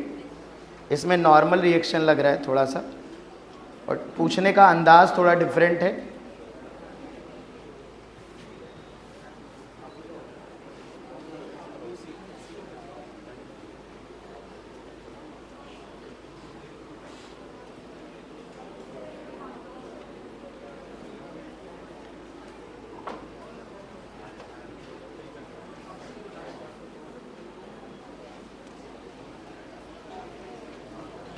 देखो बेटा क्या कह रहा है, 54 पेज नंबर 6। एक दीवाल है बेटा, दीवाल, उस दीवाल पे एक स्फेरिकल बॉडी ऐसे लगी हुई है और उस स्फेरिकल बॉडी पे एक धागा कनेक्टेड है, स्ट्रिंग अटैच्ड है ऐसे, एक रस्सी से बंधी हुई है, रस्सी यहां पर फिक्स्ड है, फिक्स्ड रस्सी से स्फीयर बंधा है और इस धागे की जो लाइन ऑफ एक्शन है वो सेंटर से पास हो रही है, ऐसा दिया गया। धागा यहां बंधा होगा, अंदर कैसे बांध दोगे, है ना, तो बाहर से ही बंधा है यहां किसी पॉइंट पे, पर ये स्ट्रिंग का जो डायरेक्शन है ये अलोंग द ऐसे सेंटर।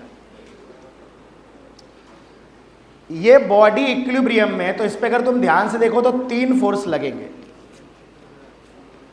क्या आप पहचान पा रहे हो कौन कौन से 3 फोर्स लगेंगे? नाम बताओ जरा। एक लगेगा इसका mg, इसका वेट, क्या वो डाउनवर्ड डायरेक्शन में लगेगा W। एक लगेगा टेंशन, इस डायरेक्शन में ऐसे टेंशन लगेगा, और एक क्या लगेगा, इस दीवाल के परपेंडिकुलर नॉर्मल। क्या तुम्हें याद है मैंने तुम्हें एक बात बताई थी कि स्फेरिकल बॉडी पे जब नॉर्मल लगाते हैं तो वो कहां से पास होता है, तो इस सरफेस के जब परपेंडिकुलर नॉर्मल लगाएंगे तो सेंटर से ऐसे पास होगा, ऐसे। इन्होंने नॉर्मल को R से रिप्रेजेंट किया, हम भी कर देते हैं। तो अगर ध्यान से देखो तो 3 फोर्स यहां भी लग रहे हैं, T भी यहीं से पास हो रहा है, कॉन्करेंट हो गए, R भी यहीं से पास हो रहा है, W भी यहीं से पास हो रहा है। All the 3 forces are concurrent. चाहो तो लामिस भी लगा सकते हो, पर अपन कंपोनेंट से ही करेंगे, दैट्स ओके फॉर अस। बेटा ये जो धागा है ये वर्टिकल से मान लेते हैं थीटा एंगल बना रहा है, ये वाला एंगल थीटा। तो मैं यहां से बेटा अलग से डायग्राम बनाता हूं, प्लीज ध्यान दें इस बात को। बेटा W ऐसे लग रहा है, आप देख लो, दोबारा बना देता हूं। R ऐसे लग रहा है बेटा, और T इस डायरेक्शन में लग रहा है, इस डायरेक्शन, और वर्टिकल से बेटा T का जो एंगल है वो थीटा। और इन्होंने कहा है कि ये जो है स्फीयर इक्विलिब्रियम में है, हंग है, लटका हुआ है, मेटल स्फीयर लटका हुआ है, रुका हुआ, परमानेंटली रुका हुआ है, रेस्ट पे है। तो अगर परमानेंटली रेस्ट पे है तो इसकी वेलोसिटी भी 0 और इसका एक्सेलेरेशन भी, अरे कितना है एक्सेलेरेशन, और अगर एक्सेलेरेशन 0 है तो बताओ नेट फोर्स कितना होगा, और अगर नेट फोर्स 0 है तो बताओ इक्विलिब्रियम में होगा कि नहीं होगा। यानी इन तीनों फोर्सेस का रिजल्टेंट कितना होगा, रिजल्टेंट। अगर मैं वेक्टर रिजल्टेंट लिखना चाहूं तो बताओ कैसे लिखूंगा, वेक्टर रिजल्टेंट कैसे लिखूंगा, T vector plus W vector plus R vector, ये सब क्या होना चाहिए जी। बहुत से बच्चों को लगता है कि सर फोर्स जोड़ के 0 कर दिए, ये क्या कैसे कर रहे हो, अरे तो वेक्टर एडिशन है ना, वेक्टर रिजल्ट। अगर आप 2 वेक्टरों का रिजल्टेंट लिखना होता है तो आप ऐसे तो लिखते हो, A vector plus B vector बराबर R वेक्टर, अरे लिखते हो कि नहीं। जब मैग्नीट्यूड लिखने की बारी आती है तब लिखते हो √A² plus B² plus 2AB cos theta. अरे बोलो भैया, इसी प्रकार A vector, B vector, C vector का अगर वेक्टर रिजल्टेंट लिखना हो, वेक्टर फॉर्म में लिखना हो, तो ऐसे तो लिखोगे महाराज A vector plus B vector plus C vector. और बेटा अगर 3 फोर्स लग रहे हैं और तीनों का नेट 0 है, इसका मतलब तीनों का वेक्टर सम 0 होना चाहिए। तो इक्विलिब्रियम कंडीशन, अब ऐसे नहीं लिख सकते, ये मैग्नीट्यूड का सम, ये थोड़े ना 0 लिख सकते, ये गलत है, ये तो तुमने वैल्यू का सम 0 कर दिया, ये गलत तरीका है। वेक्टर की तरह जोड़िए, तो रिजल्टेंट फोर्स जो होगा बेटा, नेट फोर्स जो होगा वो 0 होना चाहिए। तो नेट फोर्स क्या है, तीनों वेक्टरों का रिजल्टेंट 0 होना चाहिए। तो ये ए ऑप्शन, तो मतलब 4 स्टेटमेंट दिए हैं ABCD, और ABCD में बताना कौन कौन सा स्टेटमेंट सही है। तो पहला स्टेटमेंट तो बेटा करेक्ट है, R vector plus T vector plus W vector बराबर 0। दूसरे में फिर TRW में रिलेशन दिया है, कृपया सभी बच्चे ध्यान दें। अगर मैं यहां पर T के 2 कंपोनेंट करूं तो बताओ ये वाला कंपोनेंट कितना आएगा, बोलना पड़ेगा, T cos थीटा, ये वाला T sin थीटा। किसको किसके बराबर कर दूं, T cos थीटा बराबर W, T sin थीटा बराबर, क्या मैं दोनों को डिवाइड कर दूं तो क्या आएगा, tan थीटा। तो साइन में cos डिवाइड करो, T sin थीटा बटे T cos थीटा बटे R बाई W। ये साइन T से T कट गया, किसके बराबर आ गया, तो R बराबर क्या हो गया, W tan थीटा। क्या कोई रिलेशन ये भी दिया गया है, कौन से वाले में दिया है? आर, तो ये आर वाला ऑप्शन भी करेक्ट हो जाएगा। अरे वो ABCD है, वो आर लिखा है तो बेटा वो डी है। तो आर बराबर W tan theta is also correct statement. अब बेटा हमें टी की वैल्यू बतानी है, तो अगर मैं इन दोनों इक्वेशन को होल स्क्वायर करके जोड़ दूं तो क्या टी आ जाएगा? आइए होल स्क्वायर कर देते हैं। तो T square cos square theta बराबर W square T square sine square theta बराबर आर स्क्वायर। जोड़ दीजिए, क्या ये टी स्क्वायर आएगा? W square plus R square, तो टी बराबर क्या आ जाएगा? Under root W square plus R. तो यहाँ से बी वाला ऑप्शन तो ए, बी और डी करेक्ट हो जाएंगे, सी रॉन्ग हो जाएगा। कुछ लोगों को समझ नहीं आ रहा होगा कि मैंने यहाँ से ये कैसे लिख दिया। कैसे लिखा बताओ? जोड़ दिया ना दोनों को, टी स्क्वायर कॉमन आया, cos square theta plus sign square theta क्या हो जाएगा? 1। तो वैसे हो गया। ठीक, लिखो फटाक से।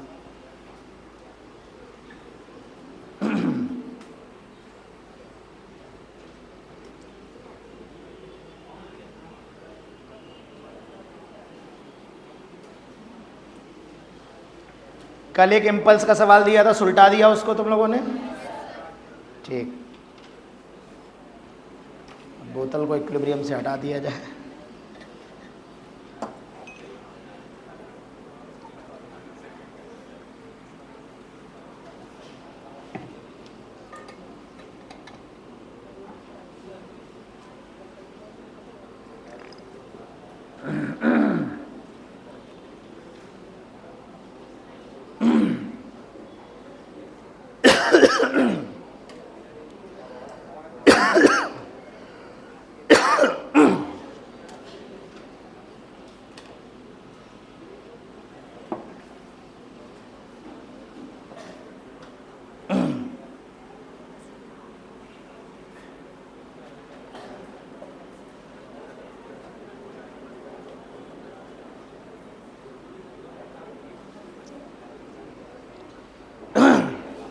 चलिए लिख लिया भैया।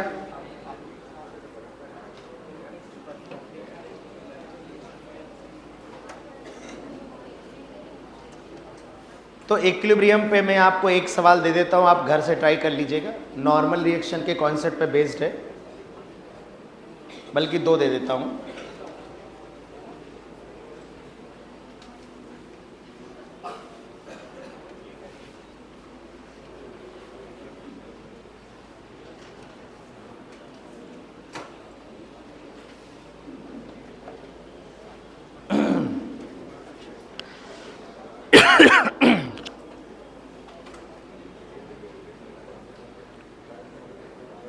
लिख रहा है कोई? बेटा 2 होमवर्क क्वेश्चन लिख लो, इक्विलिब्रियम के कॉन्सेप्ट पे हैं। बेटा एक स्फेरिकल बॉडी है, एक दीवार इधर से है, 2 दीवालों के बीच में बॉडी फंसी हुई। ये एक दीवार है और एक ये दीवार है। ये ग्राउंड है, दिस इज ग्राउंड। 2 दीवालों के बीच में फंसी हुई है बॉडी। इस बॉडी का मास m है ना, g डाउनवर्ड है, तो आप mg के टर्म में आंसर बताओगे। ये दीवार नंबर 1 है, ये दीवार नंबर 2 है। एक नॉर्मल इससे लगेगा ऐसे और एक नॉर्मल इससे लगेगा ऐसे। ये एंगल मैं आपको दे देता हूं, ये एंगल ले लो 60 डिग्री। तो आपको बताना है find out n1 and n2। दोनों दीवालों से जो नॉर्मल लग रहा होगा उसकी वैल्यू बतानी। इक्विलिब्रियम में है बॉडी। और दूसरा सवाल है,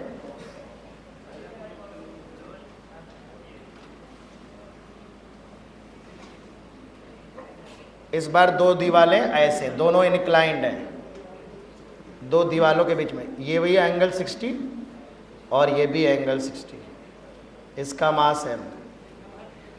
ये दीवार नंबर 1, दीवार नंबर 2।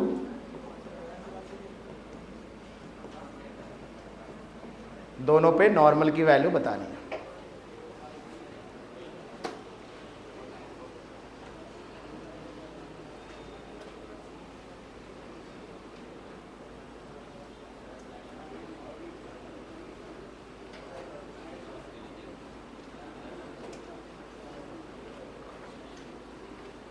इसका आंसर आएगा n1 बराबर n2 बराबर mg। मतलब सॉल्व आप कर लीजिएगा, आंसर तो बता ही सकता हूँ। अब इसका अभी समझ नहीं आ रहा, सॉल्व करके ही पता चलेगा। तो पहले निकाल लेना फिर बताएंगे। ये दोनों होमवर्क क्वेश्चन है, आप खुद से ट्राई करेंगे इनको।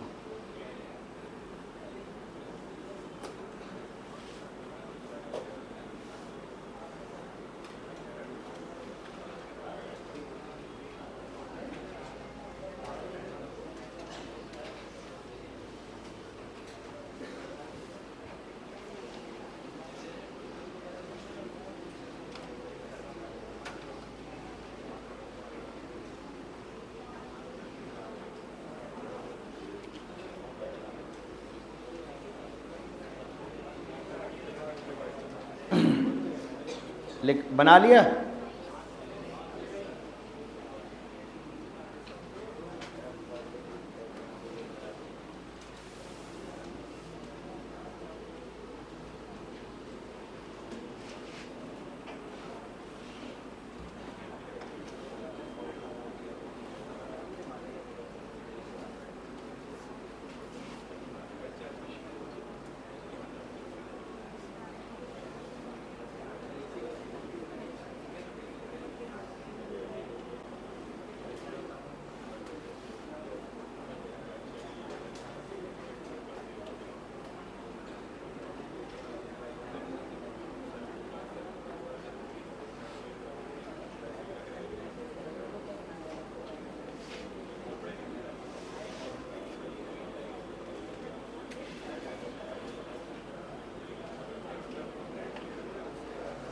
आइए बेटा, अब हम बात करेंगे स्ट्रिंग हैविंग सम मास।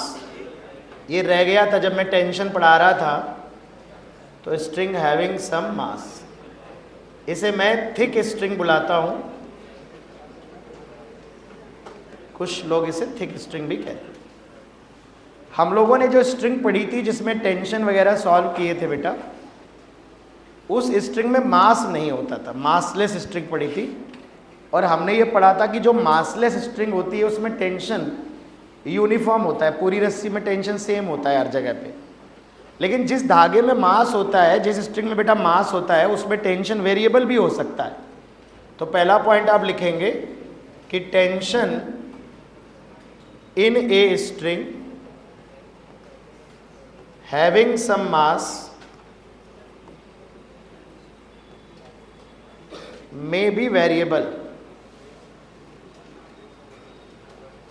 मे भी इसलिए नहीं लिख रहा हूं क्योंकि हमेशा वेरिएबल होगा ये जरूरी नहीं, डिपेंड करेगा स्ट्रिंग किस सिचुएशन में, किस परिस्थिति में वो एक्सेलरेट कर रही है, वो लटकी हुई है कि बस वो रखी हुई है फ्लोर पे, कैसा कहानी है, कांस्टेंट वेलोसिटी से चल रही है ना, इसलिए मस्ट नहीं लिखा। ऐसे नहीं लिखा कि will be variable. Will be variable में क्या होता है कि हर केस में आप मान लोगे कि वेरिएबल, तो वेरिएबल होता है जनरली, हो सकता है, कभी कभी कांस्टेंट भी होता है। वो एक स्पेशल केसेस होते हैं जहां कांस्टेंट हो सकता है। तो बेटा यहां पर हमें देखना है कि जो टेंशन होता है मास वाली स्ट्रिंग, ऐसी रस्सी जिसमें मास होगा उसमें बदल सकता है, वेरिएबल हो सकता है। अब कैसे वेरिएबल हो सकता है, देखो एक सवाल दिखाता हूं। एक सवाल, मान लो हमारे पास ये फ्रिक्शनलेस ग्राउंड है, इस पे मतलब कोई फ्रिक्शन वगैरह नहीं है, और इस पे एक मोटी सी रस्सी पड़ी हुई है, ये स्ट्रिंग ही है, ये मोटी सी स्ट्रिंग है, ये स्ट्रिंग है एक, इसका मास खुद का m है और इसकी लंबाई l है।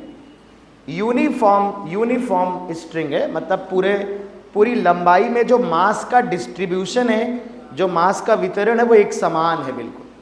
बेटा यूनिफॉर्म का मतलब होता है कि अगर इसके दो टुकड़े कर दो आधे आधे तो मास भी आधा आधा हो जाएगा। 10 बराबर टुकड़े करोगे तो बराबर मास आएगा 10 में। ऐसा नहीं होगा कहीं पे मास ज़्यादा है, कहीं पे कम, कहीं पे ज़्यादा, कहीं पे कम, कहीं मोटी, कहीं पतली, कहीं डेंसिटी ज़्यादा, कहीं डेंसिटी कम, ऐसा नहीं है, एक समान है। रस्सी का जो मास है वो एक समान डिस्ट्रीब्यूट, इसे यूनिफॉर्म बोलते हैं। क्या बोलते हैं बेटा? यूनिफॉर्म। इसे कोई आदमी घसीट रहा है, F फोर्स लगा के घसीट रहा है और फ्रिक्शनलेस फ्लोर पे रखी, ये रस्सी अकेले खुद ही का मास है इसमें, तो मुझे क्या कर सकते, बॉडी लटकाने की जरूरत ही नहीं। तो अगर इस रस्सी को कोई F फोर्स लगा के घसीट रहा है, रस्सी का मास m है, रस्सी की लंबाई l है टोटल, और हमसे ये पूछ लिया जाता है कि बताइए कि अगर यहाँ से इस एंड से x दूरी पर यहाँ कोई P पॉइंट है, यहाँ पर अगर टेंशन फोर्स बताना है, रस्सी के बीच में कहीं टेंशन बताना है, तो उस टेंशन की वैल्यू क्या होगी। हमसे मान लो किसी ने पूछ लिया find out tension eight point P। तो इससे पहले कि बच्चों हम लोग टेंशन निकालें, हम आपको थोड़ा सा मास कैलकुलेट करना सिखा देते हैं। देखो, कभी भी अगर हम थ्रेड का मास निकाल रहे हैं तो यूनिफॉर्मली मास डिस्ट्रीब्यूशन है, तो एक टर्म यहाँ डिफाइन होता है, उसे बोलते हैं लीनियर मास डेंसिटी। क्या बोलते हैं बेटा? इसे लैम्डा से रिप्रेजेंट करते हैं। इसका मतलब है, अगर शुद्ध हिंदी में समझाया जाए, एकांक लंबाई का मास, मास पर यूनिट लेंथ। तो लैम्डा डिफाइन होता है m/l। अगर यूनिफॉर्मली मास डिस्ट्रीब्यूटेड है बेटा, और अगर l मीटर लंबी रस्सी का मास m किलोग्राम है, तो 1 मीटर का मास कितना होगा? अगर मैं आपसे कह रहा हूं 10 मीटर लंबी रस्सी है और 5 किलोग्राम मास है, 10 मीटर लंबी रस्सी है, 5 किलोग्राम उसका वजन है, मास, तो 1 मीटर का कितना होगा? 0.5 होगा ना। तो सिंपल एक ही नियम है, यूनिटरी मेथड है कि L मीटर लंबी रस्सी का मास है, L मीटर का मास कितना है भैया? L मीटर का मास है m किलोग्राम। तो बताओ 1 मीटर का मास कितना होगा? 1 मीटर का m/l होगा ना। यूनिट क्या होगा? किलोग्राम प्रति मीटर। इसी को क्या बोल देते हैं? लैम्डा। 1 मीटर का मास कितना है। तो अगर मैं तुमसे पूछूं कि x मीटर का मास कितना होगा, x मीटर का, तो 1 मीटर का है m/l, तो x का क्या हो जाएगा? m/l इंटू एक्स, यानी लैम्डा इंटू एक्स। लैम्डा है 1 मीटर का मास, तो x मीटर। एक केले का भाव पता चल गया, 5 केले लेने तो 5 से गुणे तो करोगे यार। है यूनिटरी में तो बचपन में सीखा होगा, प्ले ग्रुप में या कक्षा 1 में पढ़ाएगा। हाँ, प्रवाल सर ने पढ़ाया होगा, मुझे पता है, वो मोल्स वगैरह पढ़ाया मुझे। तो x मीटर में, x मीटर का जो मास है वो m/l into x, lambda into x के बराबर होगा। और मान लो, यानी कि अगर इस पूरी रस्सी का मास अगर m है, तो इतने टुकड़े का जो मास होगा, इतने टुकड़े का, पीछे वाले टुकड़े का, वो होगा m/l इंटू एक्स। अच्छा, अगर इधर की लंबाई x है, तो बताओ इधर की लंबाई कितनी बचेगी? l-। तो अगर इस वाले टुकड़े का मास पूछना हो, l-x वाले टुकड़े का मास पूछना हो, तो बताओ कितना होगा? बताओ समा कितना होगा? ये होगा m/l है 1 मीटर का, जितनी लंबाई का मास निकालना है उतने। तो अगर चाहो तो इसे लैम्डा गुणा l-x लिख सकते। इस सवाल में सबसे इंपॉर्टेंट मास कैलकुलेशन ही होता है। अगर आपको यूनिटरी मेथड आता है तो आप बड़े आराम से मास कैलकुलेशन कर लोगे। तो बेटा पूरी रस्सी का मास m है, 1 मीटर का जो मास होता है, जिसे बेटा अंग्रेजी में मास पर यूनिट लेंथ और हिंदी में एकांक लंबाई का मास बोलेंगे, उसे हम लीनियर मास डेंसिटी भी बोलते हैं और उसे लैम्डा से रिप्रेजेंट करते हैं। ये होता है टोटल मास बटे टोटल लेंथ, क्योंकि आप बड़े आराम से समझ पा रहे हो कि अगर l मीटर लंबी रस्सी का मास m था, तो 1 मीटर का m/l होगा, इसे लीनियर मास डेंसिटी कहते हैं। और अगर 1 मीटर का मास m/l निकल आया है, तो भाई जितनी लंबाई का मास चाहिए उतनी लंबाई से बस मल्टीप्लाई कर दो। x लंबाई का चाहिए तो x से मल्टीप्लाई कर दो, m/l इंटू एक्स। और अगर l-x लंबाई का चाहिए तो l-x से मल्टीप्लाई कर दो। ठीक है ना। इससे हमें मास के कैलकुलेशन मिल जाएंगे। अब हम कोर सवाल पे आते हैं, मेन सवाल पे आते हैं। सवाल क्या था? सवाल ये था कि एक लंबी सी रस्सी थी जिसमें मास भी दिया गया था और इसके किसी पॉइंट पे टेंशन बताना था। तो हमने जो कंसेप्ट पढ़े हैं अब तक टेंशन वाले सवालों में, उसमें हम क्या करते हैं, पहले हम एक्सेलेरेशन निकालेंगे। तो पहले जब एक्सेलेरेशन निकालेंगे तो पूरे को सिस्टम मानेंगे, पूरे को। तो ये टेंशन वेंशन सब इंटरनल बना रहेगा, केवल एक्सटर्नल फोर्स कौन लग रहा है? F। पूरे का मास कितना है? पूरे का मास कितना है? Capital M। तो बताओ न्यूटन्स लॉ लिखोगे तो क्या लिखोगे? क्या F बराबर ma लिखोगे क्या? तो बताओ A की वैल्यू कितनी आ जाएगी? F/m।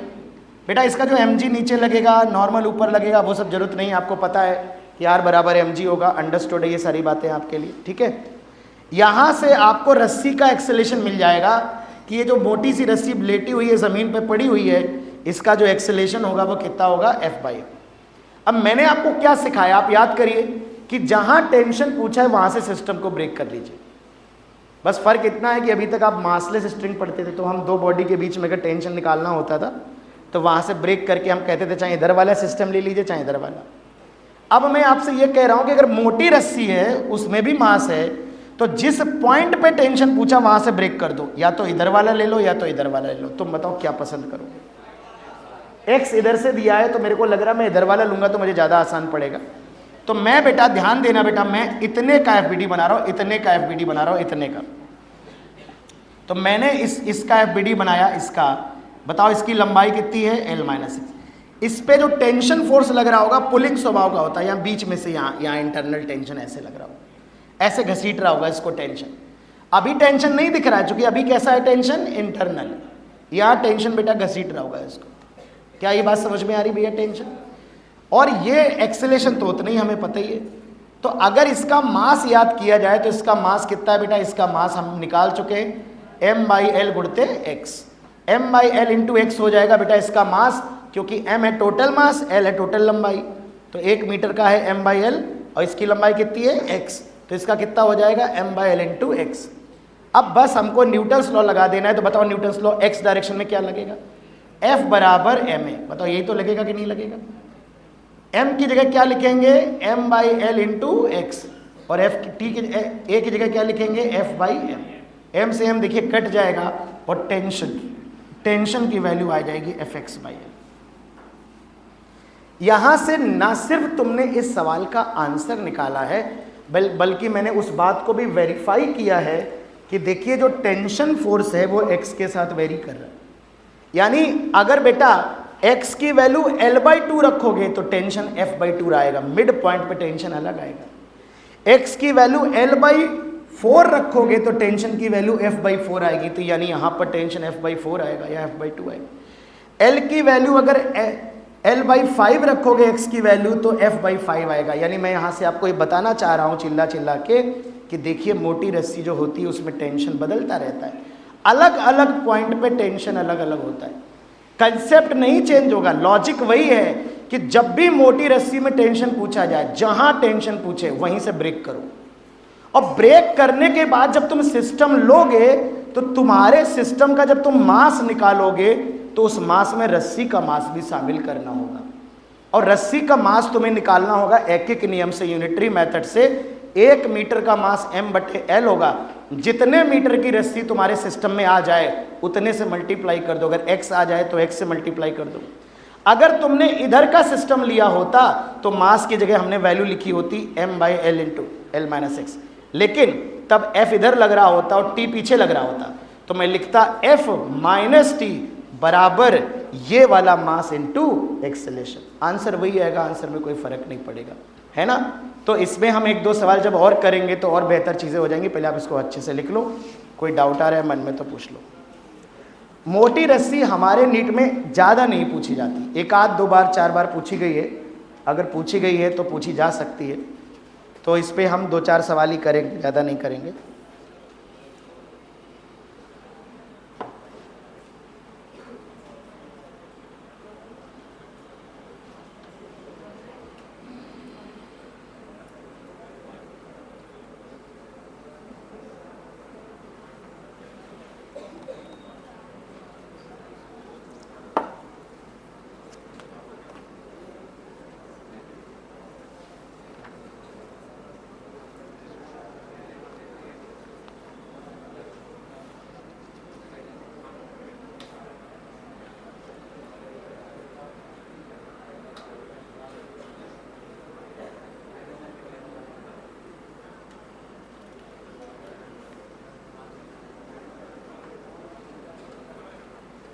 जो सवाल हम लोगों ने किया है वो सवाल हमारे असाइनमेंट में पेज नंबर 12 पे क्वेश्चन नंबर 95 है। ये एक्चुअली सभी मोस्टली ज़्यादातर कॉम्पिटिटिव एग्जाम का पूछा गया सवाल है, तो अब आपको वहाँ झांकने की ज़रूरत नहीं है, अब कराई दिया मैंने। पेज नंबर 12 क्वेश्चन नंबर 95 है ये। अब इस कॉन्सेप्ट पे एक बहुत अच्छा सवाल है हमारे असाइनमेंट में, वो हम लोग कर लेते हैं।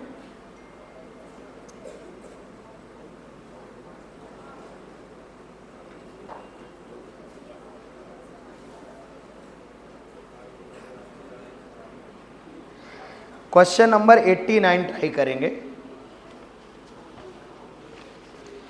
89 में ऑलमोस्ट सारे कॉन्सेप्ट कवर्ड हो जाएंगे।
नोटेड।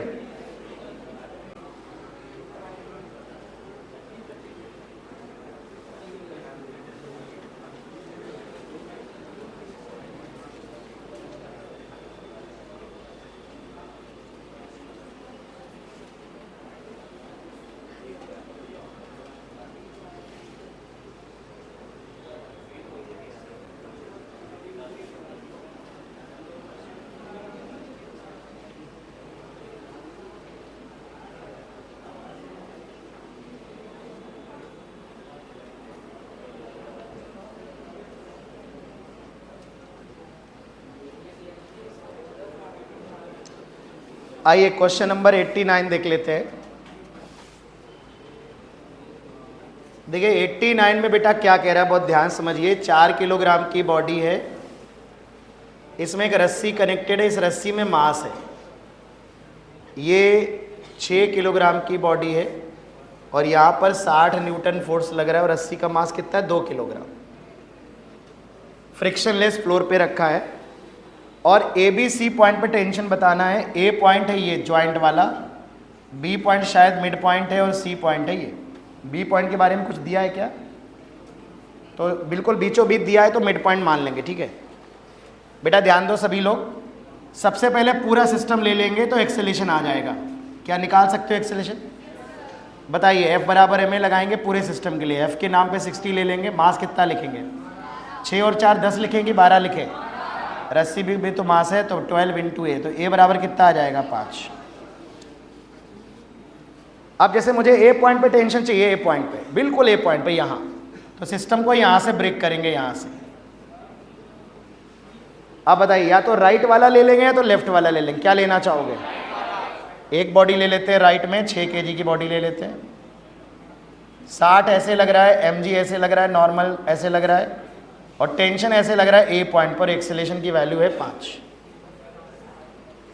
क्या तुम समझ पा रहे हो कि न्यूटन्स लॉ ऐसे लिखेंगे? 60 माइनस TA बराबर 6A। ए की वैल्यू कितनी आ जाएगी? 5। 6 पंचे 30, 30 घट जाएगा, कितना बचेगा? 30। कोई परेशानी? 1151 सवाल करा चुके इस तरह के, इसलिए फटाफट करा रहे। कोई परेशानी?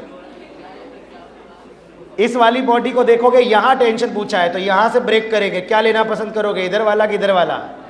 इधर वाला ले लो। एक बॉडी लेनी है केवल, 4 kg वाली बॉडी। इधर mg लगेगा, इधर नॉर्मल लगेगा, इधर लगेगा TC और एक्सेलेरेशन है a बराबर 5 और इधर कुछ लग नहीं रहा। बोलो न्यूटन्स लॉ जल्दी से। F बराबर ma तो TC बराबर m इंटू ए, कितना आ जाएगा? 20। तो A पॉइंट पे टेंशन आ जाएगा 20, A पे 30, C पे 20। मेन है मिड पॉइंट का कहाँ पे, ये इंपॉर्टेंट है, इसी के लिए सवाल कराया है। तो मिड पॉइंट पे है तो यहाँ से ब्रेक मार दो। अब बताओ क्या लेना पसंद करोगे, राइट वाला कि लेफ्ट वाला? मेरे को लेफ्ट अच्छा लग रहा है, लेफ्ट बढ़िया फीलिंग आ रही है मेरे को। तो लेफ्ट वाला देखो, लेफ्ट वाले में क्या है? 4 kg की बॉडी है और आधी रस्सी भी आएगी और यहाँ पे ऐसे लग रहा है TB। बताओ ये कितना मास है बेटा इसका? 4 kg। रस्सी का मास 2 kg थी यार, आधा लिया ना हमने। अरे समझ रहे हो, बस यही मुद्दा है कि जब भी आप ऐसे सिस्टम मानोगे बीच में से ब्रेक करके, तो रस्सी के मास को भी कंसीडर करना है। तो बताओ न्यूटन्स लॉ लिखो, क्या लिखोगे? ए से जा रहा है, टीबी बराबर 5a लिखोगे, 4 + 1 5, और ए बराबर कितना है 5, तो कितना आ जाएगा आंसर बताओ? 25। तो ए पे 30, बी पे 25, सी पे 20, ऐसे टेंशन हो जाएगा।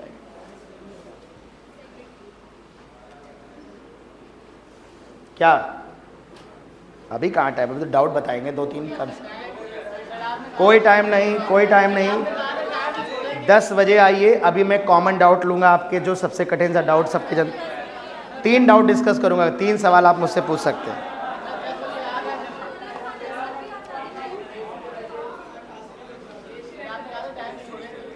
ठीक है, जल्दी से 3 सवाल, 5 मिनट बता देंगे 3 सवाल। तो अब तक जो मैंने होमवर्क आपको टिक कराया है वही होमवर्क है, क्योंकि मैंने अभी पुली, अब अगली क्लास में 100% पुली से ही स्टार्ट करेंगे। आज जो ये मोटी रस्सी है, मोटी रस्सी के 3-4 सवाल मैं देख पा रहा हूँ। अभी जो सवाल आपने 89 नंबर किया है, इसके नीचे 91 भी मोटी रस्सी का सवाल है।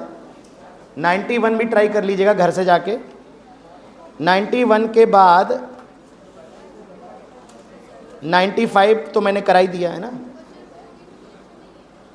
करेक्शन नहीं है, पता नहीं, मैं करवा दूंगा, डोंट वरी, करेक्शन होगा तो मैं देख लूंगा, वो मैं करा दूँ। चलिए भैया, अब आप मुझसे जो टफेस्ट क्वेश्चन है, जो आपके डाउट फंस रहे हैं, आप 3 डाउट पूछ सकते हैं मुझसे, जो अब तक बोर्ड पे डिस्कस ना हो। जल्दी बताओ। पेज नंबर 3, पेज नंबर 2 पे क्वेश्चन नंबर 19 नंबर सवाल पूछ रहे हैं। अरे सूडो फोर्स का सवाल अभी नहीं कर पाएंगे आप। अच्छा आप देखिए सुनिए, सुन लीजिए, जब आप F बराबर ma लगाते हैं, तो A हमेशा ऑब्जर्वर के रिस्पेक्ट में होता है। किसके रिस्पेक्ट में? ऑब्जर्वर के रिस्पेक्ट में होता है। अच्छा ये भी दिया है, in Newton second law for a constant mass. नहीं, ये तो डिपेंड करता है कि आप अगर जनरली जब लगा रहे हैं तो वो इनर्शियल ऑब्जर्वर होता है। जब जनरली आप ग्राउंड के फ्रेम में, एक्चुअली मैं आपको जब सूडो पढ़ाऊंगा तो बताऊंगा, F बराबर ma इनर्शियल फ्रेम में ही वैलिड होता है, नॉन इनर्शियल फ्रेम में फेल हो जाता है, इसलिए वहाँ एक सूडो लगाना पड़ता है, हाइपोथेटिकल फोर्स। तो उस लिहाज से देखेंगे तो इनर्शियल ऑब्जर्वर आ जाएगा, है ना, क्योंकि F बराबर ma जब बोला जाता है तो उसका मतलब होता है F हमेशा रियल फोर्स। तो रियल फोर्स होता है F, मतलब एक्चुअली फोर्स जो बॉडी पे लग रहे हैं, तो दे आर रियल फोर्सेस, है ना। तो A will be the acceleration with respect to ground और द इनर्शियल ऑब्जर्वर। तो अभी inertial, non inertial, pseudo force पढ़ाऊंगा, डोंट वरी। अगर मैंने टिक कराया है तो ठीक है। अभी और बताओ कोई फोर्स क्वेश्चन। 40 अभी पूछ लो, मिलूंगा नहीं क्लास के बाद। अभी मैं 46 में v स्क्वायर नहीं है, v2 है वो। अब हो जाएगा ना बेटा। 44 में 39 से टकराया और 39 वो v स्क्वायर नहीं है, v2 है, 39 से रिबाउंड हो गया। तो मोमेंटम में चेंज कितना हो जाएगा? 2mv, और 2mv को टाइम इंटरवल से डिवाइड कर दोगे, फोर्स आ जाएगा। तो F बराबर delta P by delta T, और डेल्टा P होगा 2mv, चूंकि v वेलोसिटी से बॉल टकरा रही है और v से रिबाउंड कर रही है, तो 2mv। ये जो v स्क्वायर लिखा है, it's not v square, it is v2 बराबर 39.0। आई होप आप कर लेंगे। अब 44 में कह रहा है इतने gram tennis ball come in contact but, अरे एक जैसा सब एक ही जैसा सवाल है, जुड़ जाएगा।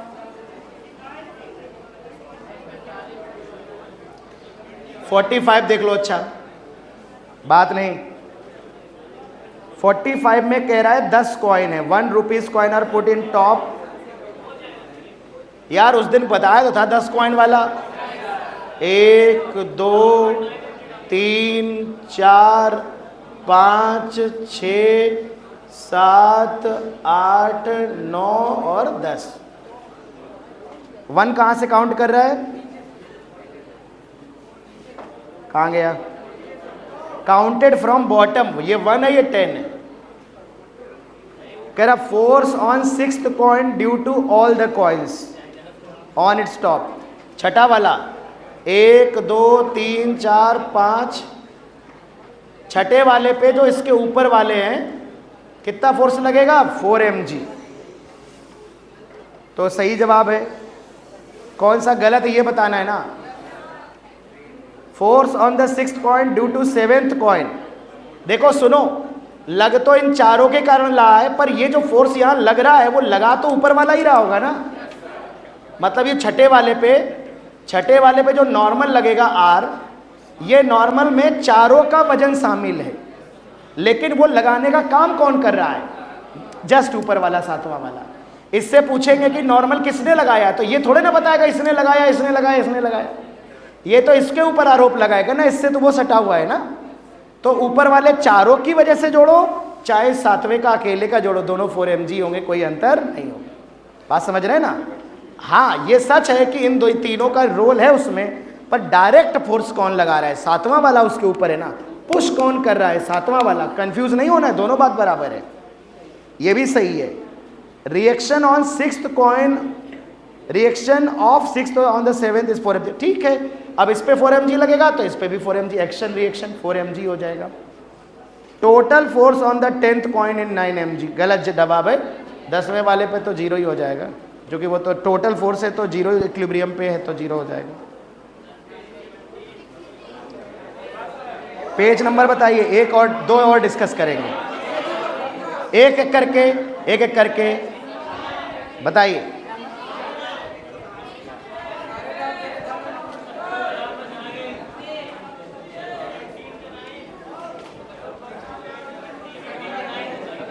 पेज नंबर 20 पे, 17 पे डाइन।